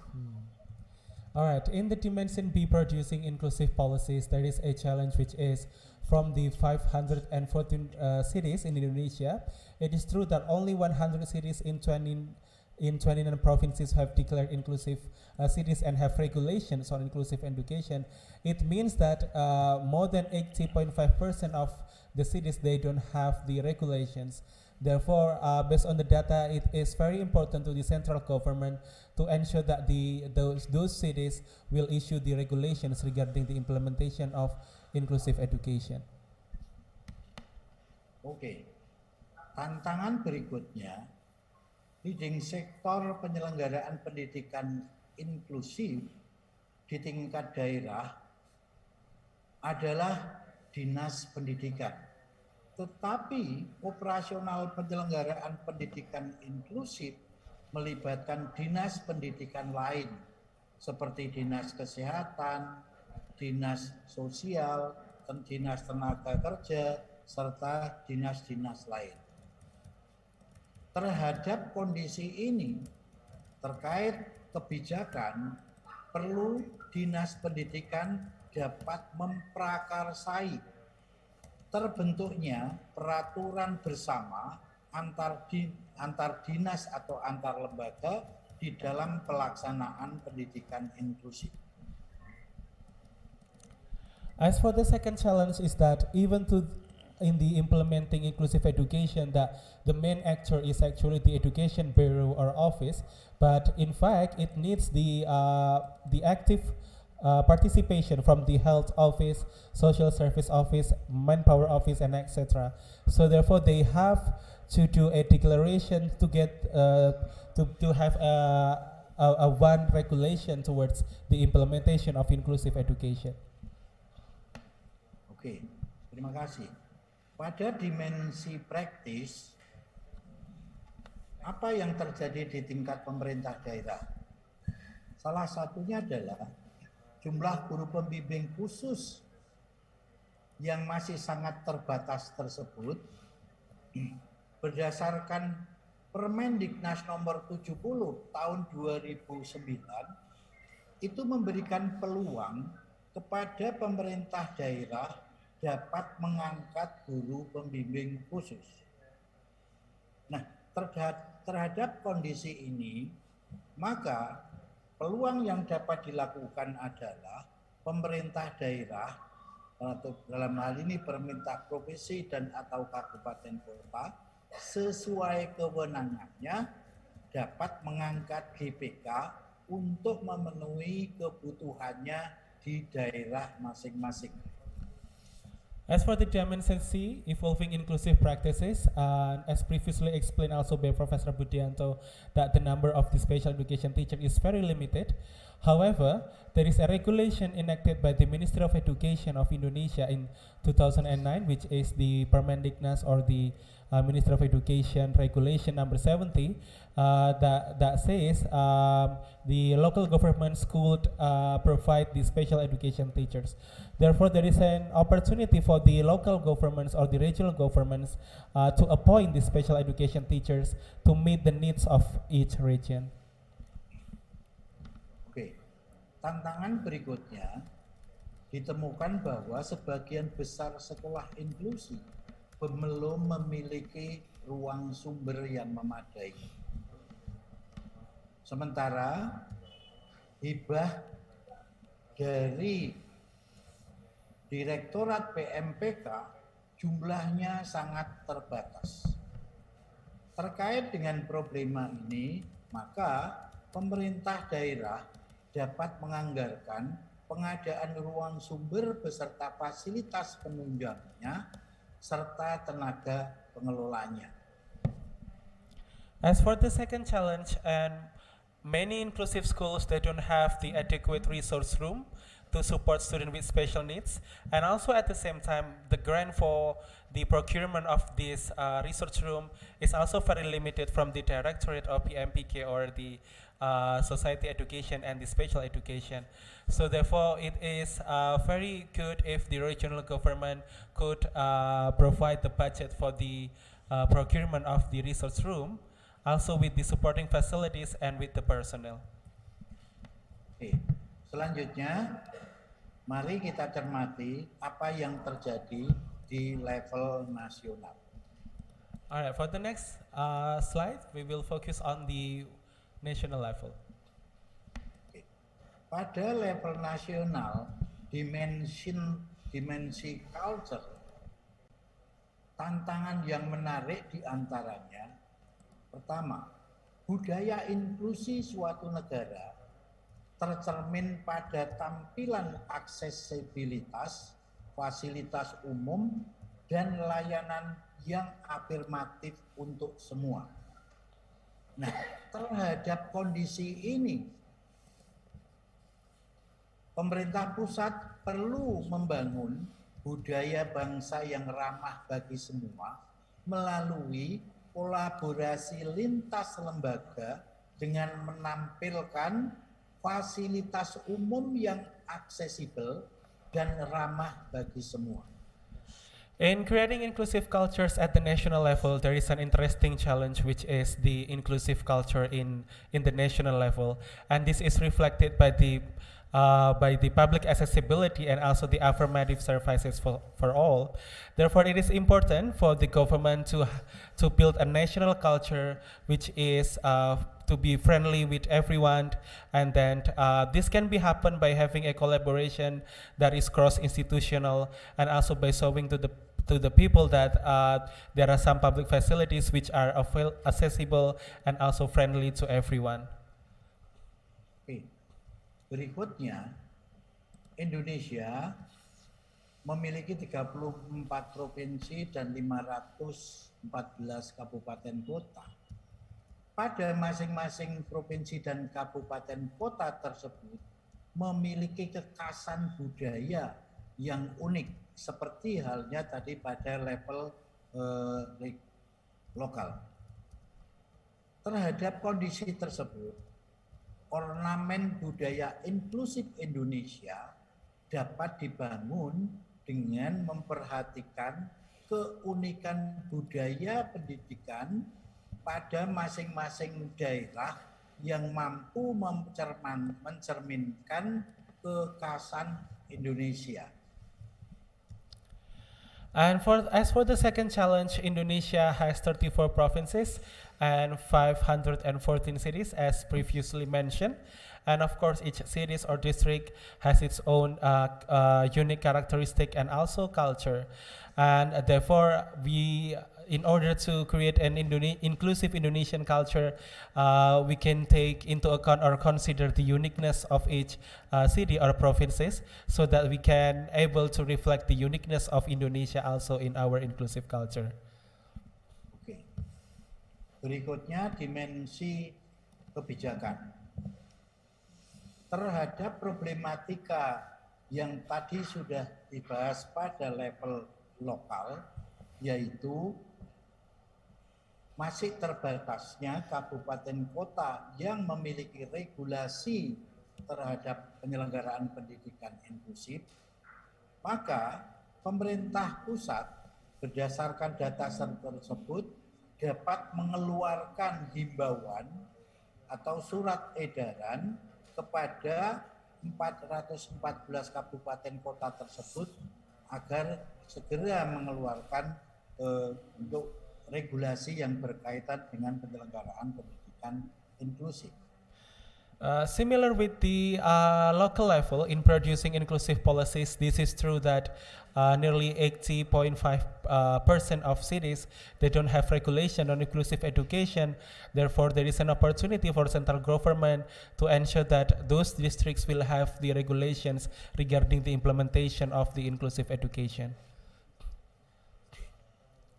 Tantangan menarik berikutnya pada level nasional adalah ditemukan kondisi bahwa pengelolaan pendidikan inklusi jenjang pendidikan dasar di Indonesia dikelola oleh pemerintah kabupaten kota. Sedangkan jenjang pendidikan menengah atau SMA dikelola oleh pemerintah provinsi. Sementara semua sekolah inklusi yang berbasis keagamaan dikelola oleh Kementerian Agama. Terkait tantangan beragamnya pengelola penyelenggara pendidikan inklusif, maka pada level nasional diperlukan peraturan menteri bersama dan atau panduan pelaksanaan pendidikan inklusi yang dirumuskan bersama antara Kementerian Pendidikan dengan Kementerian Agama. Alright, and this is also a very interesting challenge in Indonesia, is that in each educational level it has their own manager. For example, at the elementary education level, which is elementary school and junior high school, it is managed by the local or city government, while at the high school level or the senior level is managed by the provincial government. Well, for the faith-based schools, they are all managed by the Ministry of Religion. Therefore, there is an opportunity to have the joint ministerial regulations so that we could create a guidelines for implementing inclusive education that are formulated by between the Ministry of Education, Culture, Research and Technology alongside with the Ministry of Religion. Oke, selanjutnya pada dimensi praktis. Tantangan terkait dengan keterbatasan guru pembimbing khusus, di mana dalam Permen 70 tahun 2009 mengamanatkan setiap sekolah sekurang-kurangnya mempunyai 1 GPK, maka terhadap tantangan tersebut, pemerintah pusat perlu membuat program terukur terkait dengan pengadaan guru pembimbing khusus di sekolah inklusif dengan melibatkan pemerintah daerah dan akademisi. As for the evolving inclusive practices for the challenge, as mandated by the Permendiknas of the regulation of the Ministry of Education, number 70 2009, that every inclusive school needs has at least 1 special education teachers. Therefore, the central government has to ensure that there is a measurable program for the procurement of the special education teachers in inclusive schools by involving the local governments and also the academicians. Terima kasih. So sorry, Mr. Budi. Can we make it faster because we have a limitation of time? Thank you, Pak Budi, for giving for additional information. Thank you. Oke, kalau begitu kita langsung pada conclusion. Yes. Yang ini nanti bisa dicermati. Kesimpulan yang pertama yang terkait culture dimension, bahwa dimensi budaya pendidikan inklusif di Indonesia mulai level sekolah, pemerintah daerah, dan pemerintah pusat memiliki keunikan karena tingkat kemajemukan budaya, bahasa, dan geografis sangat tinggi. Oleh sebab itu, secara umum, wujud tampilan budaya inklusi di Indonesia sebaiknya sebagai berikut. 1. Pada level inklusi tingkat sekolah, harusnya merepresentasikan adaptasi budaya tingkat daerah dan pusat serta budaya setempat. Pada level budaya inklusi tingkat pemerintah daerah, tampilannya mewujudkan adaptasi budaya inklusi tingkat nasional, akomodasi budaya sekolah tingkat wilayah, serta akomodasi budaya setempat. Sedangkan pada budaya inklusi tingkat nasional, tampilannya merepresentasikan budaya nasional yang merupakan akomodasi dari budaya daerah dan sekolah. Alright, as for the conclusion that the cultural dimension of inclusive education in Indonesia can be separated into 3 levels. The first one is at the school level, and the second one is local government, and lastly is at the central government. And in each level, it needs to adapt the cultures on each region. For example, in inclusive culture at the school level, it needs to represent the regional and central levels culture. And at the inclusive culture at the local government, it will embody the adjustment of inclusive culture at the national level, also with the accommodation of school culture in the region level. And lastly, at the national level, of course, it has to represent the national culture, that is the accommodation of the culture at school and also at the regional level. Oke, berikutnya conclusion about the policy dimension. Produk kebijakan pendidikan inklusif yang aktual perlu mendapat perhatian di Indonesia sebagai berikut. Yang pertama, produk kebijakan pada level sekolah diperlukan kebijakan sekolah yang afirmatif dan inklusif dengan memperhatikan dimensi kebutuhan khusus peserta didik berkebutuhan khusus serta isu aktual yaitu tentang era industri 4.0, era new normal, serta merdeka belajar yang menuntut perubahan pola pikir, perencanaan pelaksanaan pendidikan yang berbasis digital, yang mampu mengakomodasi keragaman kebutuhan siswa di sekolah inklusif. Sedangkan pada level daerah, aktual terkait dengan regulasi untuk memenuhi kebutuhan GBK serta fasilitas pendukung sekolah inklusif, maka hal yang perlu diperhatikan adalah roda kebijakan level nasional. Roda kebijakan level nasional menyadari implementasinya pendidikan inklusif belum merata pada seluruh daerah serta pengelola pendidikan sebagian besar menjadi tanggung jawab kementerian. Nah, terkait dengan hal itu, maka pada tingkat nasional berupa rumusan penyelenggaraan pendidikan inklusi antara Kementerian Pendidikan dengan Kementerian Agama perlu bersandingan untuk pengembangannya. In terms of the policy dimension, there are also three policy projects starting from the school level, regional level, and the national level. At the school level, of course, there are a regulation, especially in digital-based education, while at the regional level is the regulation to ensure that the number of the special education teacher is being fulfilled, and also the procurement of the facilities for the resource room. And at the national level, we have to ensure that there is a collaboration between the ministry to provide the policies and also the guidance for the implementation of inclusive education. Oke, terakhir dimensi praktis. Peluang pengembangan praktek pelaksanaan pendidikan inklusif aktual yang perlu segera memperoleh perhatian sebagai berikut. Yang pertama, untuk level sekolah, indikator keterbatasan jumlah GBK serta rendahnya kompetensi guru umum serta tantangan perubahan yang menuntut pemanfaatan teknologi digital dalam pembelajaran, maka program peningkatan kompetensi guru menjadi prioritas. Pada level daerah, tantangan keterbatasan jumlah GBK serta keterbatasan ruang sumber yang mampu meningkatkan kualitas layanan pendidikan inklusif, maka program pengadaan GBK serta pemenuhan kebutuhan ruang sumber perlu menjadi prioritas.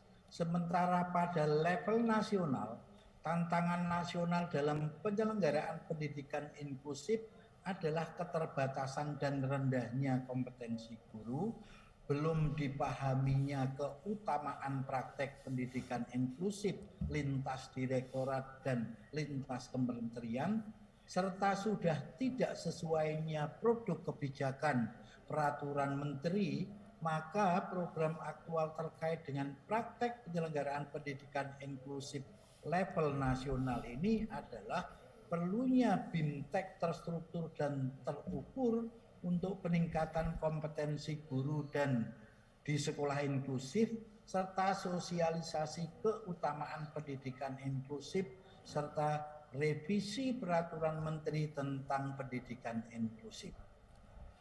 At the last dimension, which is on the practice level, at the school level, we have to enhance the quality of the special education teachers through some improvement programs. And at the regional level, the challenge is that's to improve the number of the special education teachers and also to fulfill the facilities to support the student with special needs. And lastly, at the national levels, there is a need to have the technical guidance to increase the competence of special education teachers or teachers, and also to do a socializations of inclusive educations, and to do some revisions on the minister regulations on the inclusive education. Oke, baik. Terima kasih. Ini sedikit bahasan tentang peluang dan tantangan bagaimana mengembangkan pendidikan inklusif di Indonesia. Terima kasih Pak Ulha dan Mas Asar yang telah membantu saya. Sama-sama, Prof. Okay.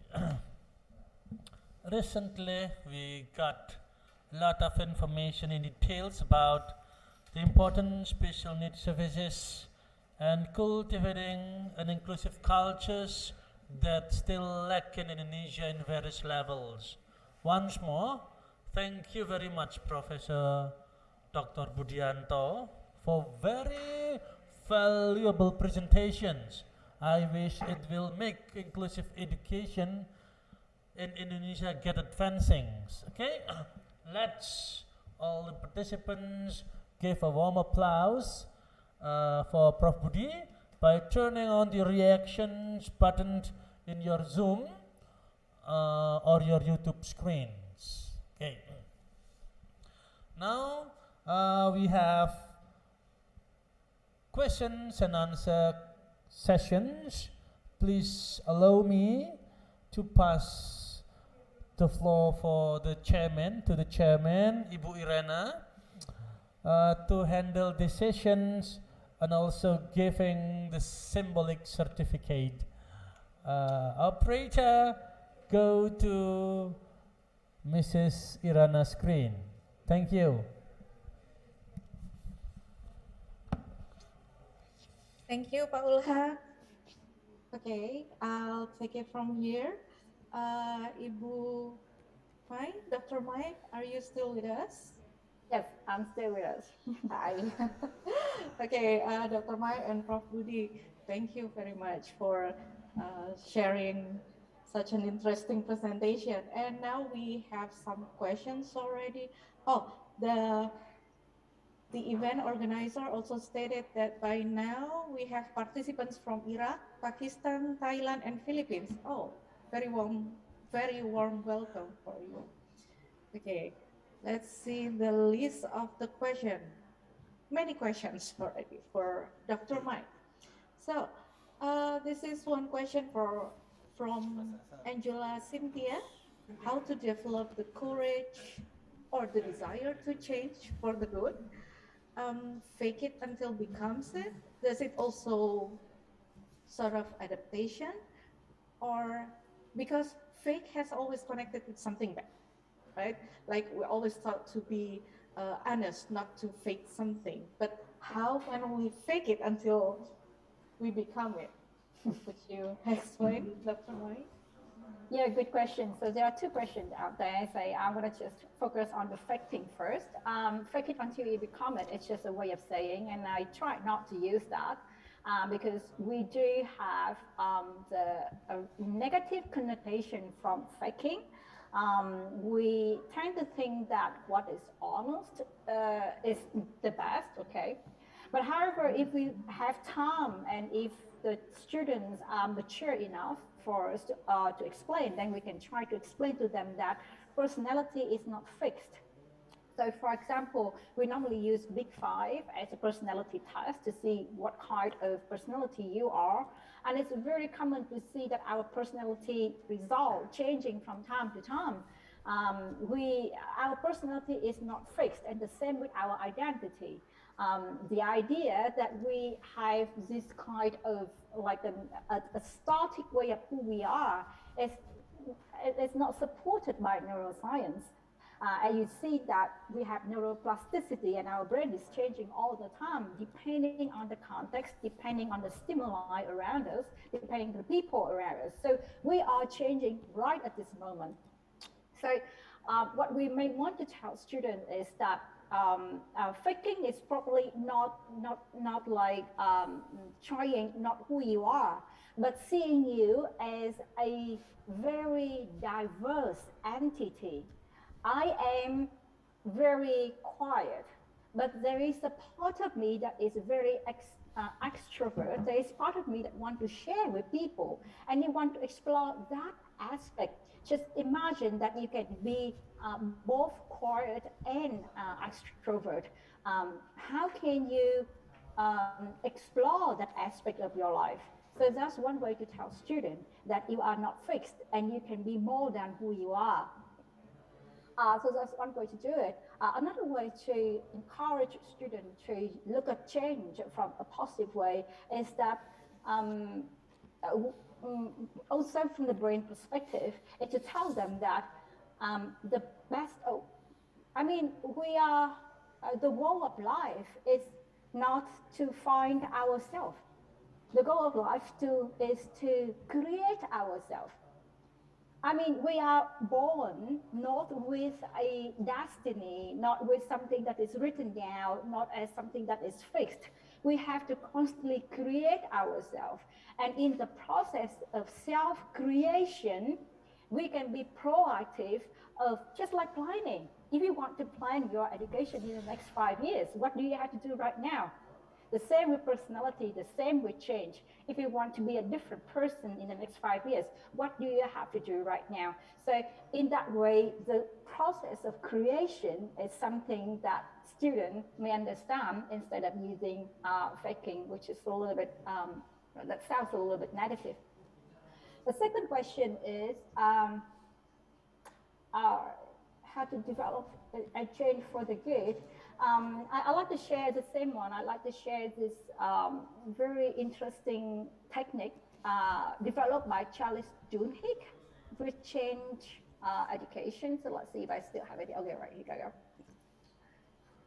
So this is a habit loop, and the habit loop is it's something also based on brain perspective, is that a habit is based on 3 elements. First, we have a trigger. For example, every time when you hold your phone, that's the trigger. The routine is to check social media, and the reward is that you feel great. So there are 3 elements in a habit. You have a trigger, you have a routine, which is a habit, and then the reward. Now, according to this theory, one way to change the routine or to change the habit is to keep the trigger and keep the reward, because you will have to touch your phone anyway. There's no way that you're going to ask students and children to stay away from the phone. The thing is that you need to change the routine itself to make sure that you have still the same level of reward. So you still touch the phone, but instead of checking the social media, you need to create a new routine that is going to give you the same intensity of pleasure, just as much as you look at the social media. So for example, I've seen parents checking social media with game, intellectual game, changing the routine with something that is exciting. So for example, a conversation with someone that they are really looking forward to. So it can be very creative for us to look at the routine that we're gonna insert in. So you keep the cue, keep a reward, and insert a new routine. And the whole thing is, the whole thing can be a process of experimenting which routine is going to fit best into this habit loop. That's going to give us the same amount of reward. Yeah, that's interesting. I think that kind of covered the question, right? Yes, yes. I'm going to add one more. What about leadership? Can we also like fake leadership and then until we feel like, because sometimes like probably we don't feel like we felt that we have the leadership going on, but then we need to. What do you think? Is it also, can we fake until we become it? That's why I said that I try not to use the faking, because people don't really understand fake in the right connotation of that. I would change it to effort. It's the same thing as, if you, so for example, you can jump, everybody can jump. Let's say you can jump like 1 meter. Okay, now try to practice and try to practice until you can jump 1.1 meter. So if you have the ability to read 100 pages per day, try to read 101 pages. So just a little bit of effort. And then after a long time, that effort, every time you have a little bit of, trying to reach it further than your capacity, then you're going to change yourself in the long run, because progress, the end of the progress is a change in the nature. So I wouldn't say faking like you can't, but a little bit of effort and then have a plan of what you're going to do. So about leadership, I've seen people trying to be leadership. I mean, like you look at all the world leader. I mean, if you look at Hillary Clinton, for example, before the time that she was the state secretary, her voice was much higher. That was her real voice. Okay, her body language was totally different. Now, when she became one of the top leaders in the United States, her voice is much lower. Her body language is very efficient. She became a completely different kind of leader. So it's a whole process of learning. So it's not about faking, it's about learning and trying to plan the learning process in the direction of the change that you want to see. That's probably a better way of looking at it until it becomes part of you. So another example of who is a female leader who had a scandal of what's that? A scandal of like blood testing, and then she's now trying to. So you can see that she kind of fake her leadership when she talks. Her eyes are not even blinking. She has exactly, and her voice is so low, so you can see that she is really faking it. Now we don't know if she has changed from the way that she was different before than now. But another way of looking at it is that she has been in the process for so long that the new way of communicating, of projecting her image has become part of her, and now that's naturally the way that she is showing her leadership image. So we don't know. At the beginning, it's a little bit of trying different way, but then it's the whole progress that's going to improve our ability to find a diverse version of ourselves and develop and evolve ourselves in that direction. Yes, thank you. I do agree to put it as the efforts of learning instead of just fake it. It's, yeah. I can see where the question comes from. Yes, okay. And okay, where we have we have one more question, but briefly, please. It's about the copycat and imitate behavior from Novita. Because the students are learning from their home, using their gadgets, they're doing everything without the mentoring or monitoring from their parents, and they get addicted and so on. And what do you think, how to turn this back? Because now it seems like they're become addicted and to a lot of negative things. Yes. Yeah, I think like video game, pornography. So I think change is challenging. So that is why you have to pay so much attention to so many elements. And I just say alignment and behavior. I mean, you cannot expect your children to get away from addiction, because addiction is a disease. And the funny thing is that, for example, Irena, if you unfortunately you have your arm broken, right? People are gonna say, "Oh, poor Irena. Remember, take medicine, go to the doctor, that sort of thing." However, if you have something psychologically an issue or addiction, people are gonna tell you, "Irena, be positive. Irena, cheer up. Irena, get up on your own." So they do not see this as a disease. And the problem of do not see this as a disease is really important, because we do not give them the right instrument in order to get better. So that is why changing needs methodology. And yeah, I cannot just put the whole thing in one example, but let's apply from what I just shared is that behavior, for example. Yeah. How can you train your student, replace this addiction by a different behavior? If your children are very much into footballing or playing games, then try to attract them with different action, like the habit loop that I just shared.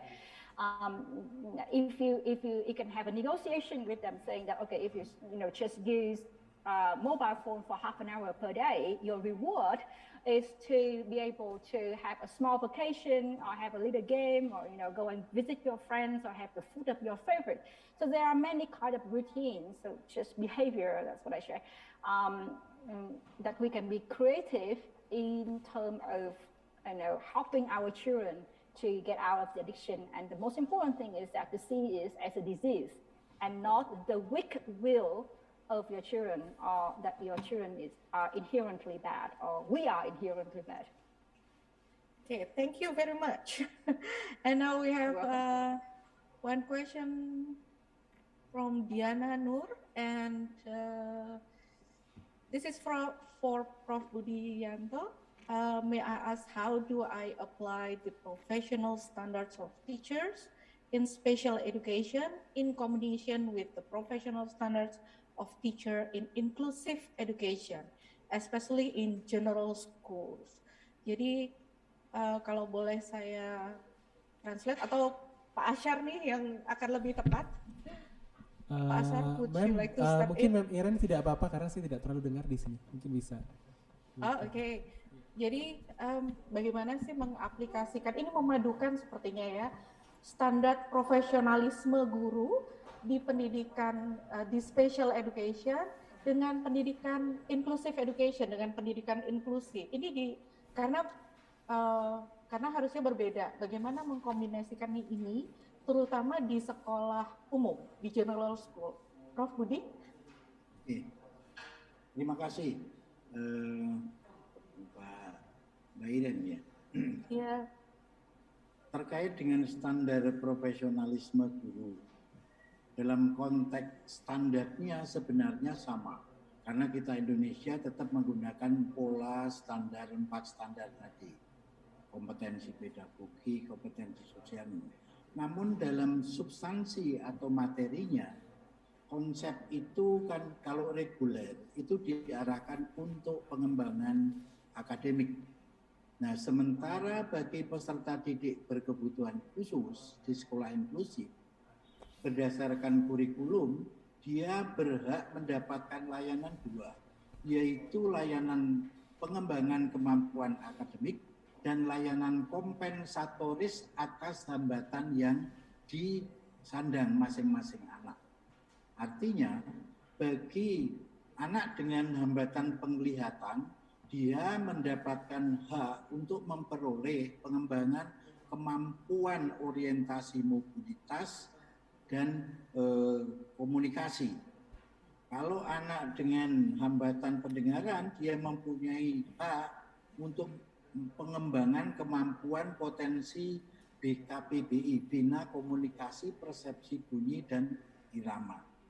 Nah, di sekolah inklusif, maka guru itu seyogianya di samping menguasai kompetensi untuk memberikan pelaksanaan pembelajaran akademik, juga mampu melaksanakan memberikan layanan kompensatoris untuk pengembangan potensi sebagai kompensasi atas hambatan yang disandangnya.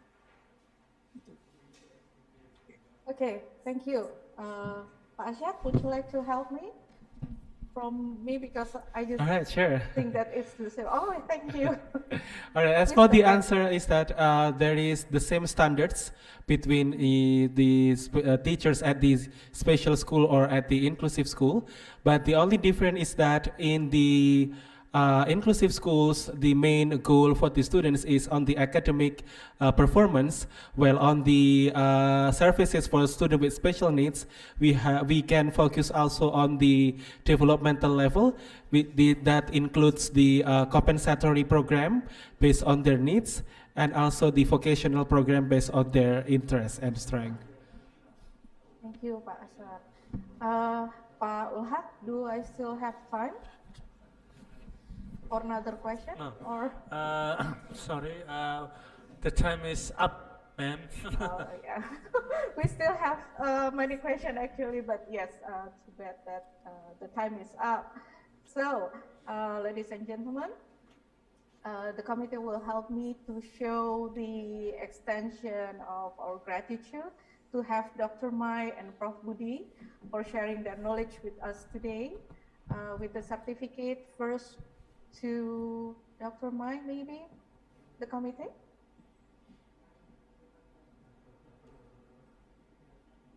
Around, yeah, that's Dr. Mai and, yes. Dr. Mai, thank you very much for being with us and sharing your stories and examples and very interesting presentations. Yay, let me find the reaction clap. Okay, Thank you very much. Yeah, this is amazing. I've given many keynotes, but this is the first time I was given a certificate online. So special. Yes. Great moment. Okay, and the next one is for Prof. Budianto.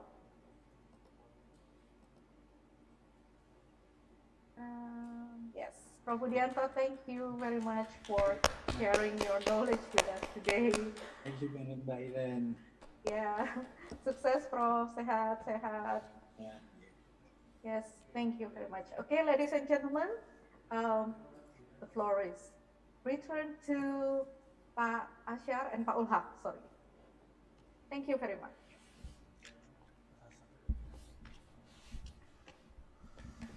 Well, that's the plenary session. Thank you so much, Mr. Ulhak, for your guidance, and also Mrs. Ina Safira and Mrs. Irena. And I'll give it to Ms. Fira to give some information for the participants. Okay, thank you, Mr. Asar.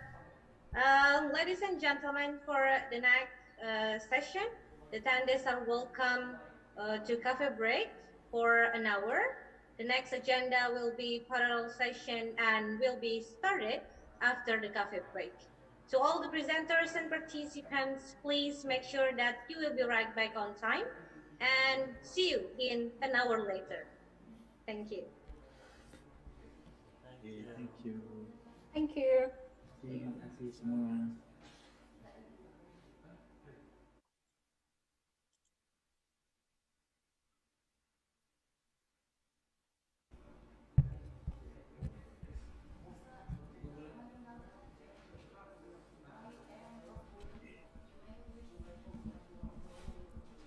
And for all of the keynote speakers, you might leave from the main room if you have another agenda. Once again, thank you so much for your time and for the fruitful discussion. Okay. Thank you very much. Excuse me, I won't leave.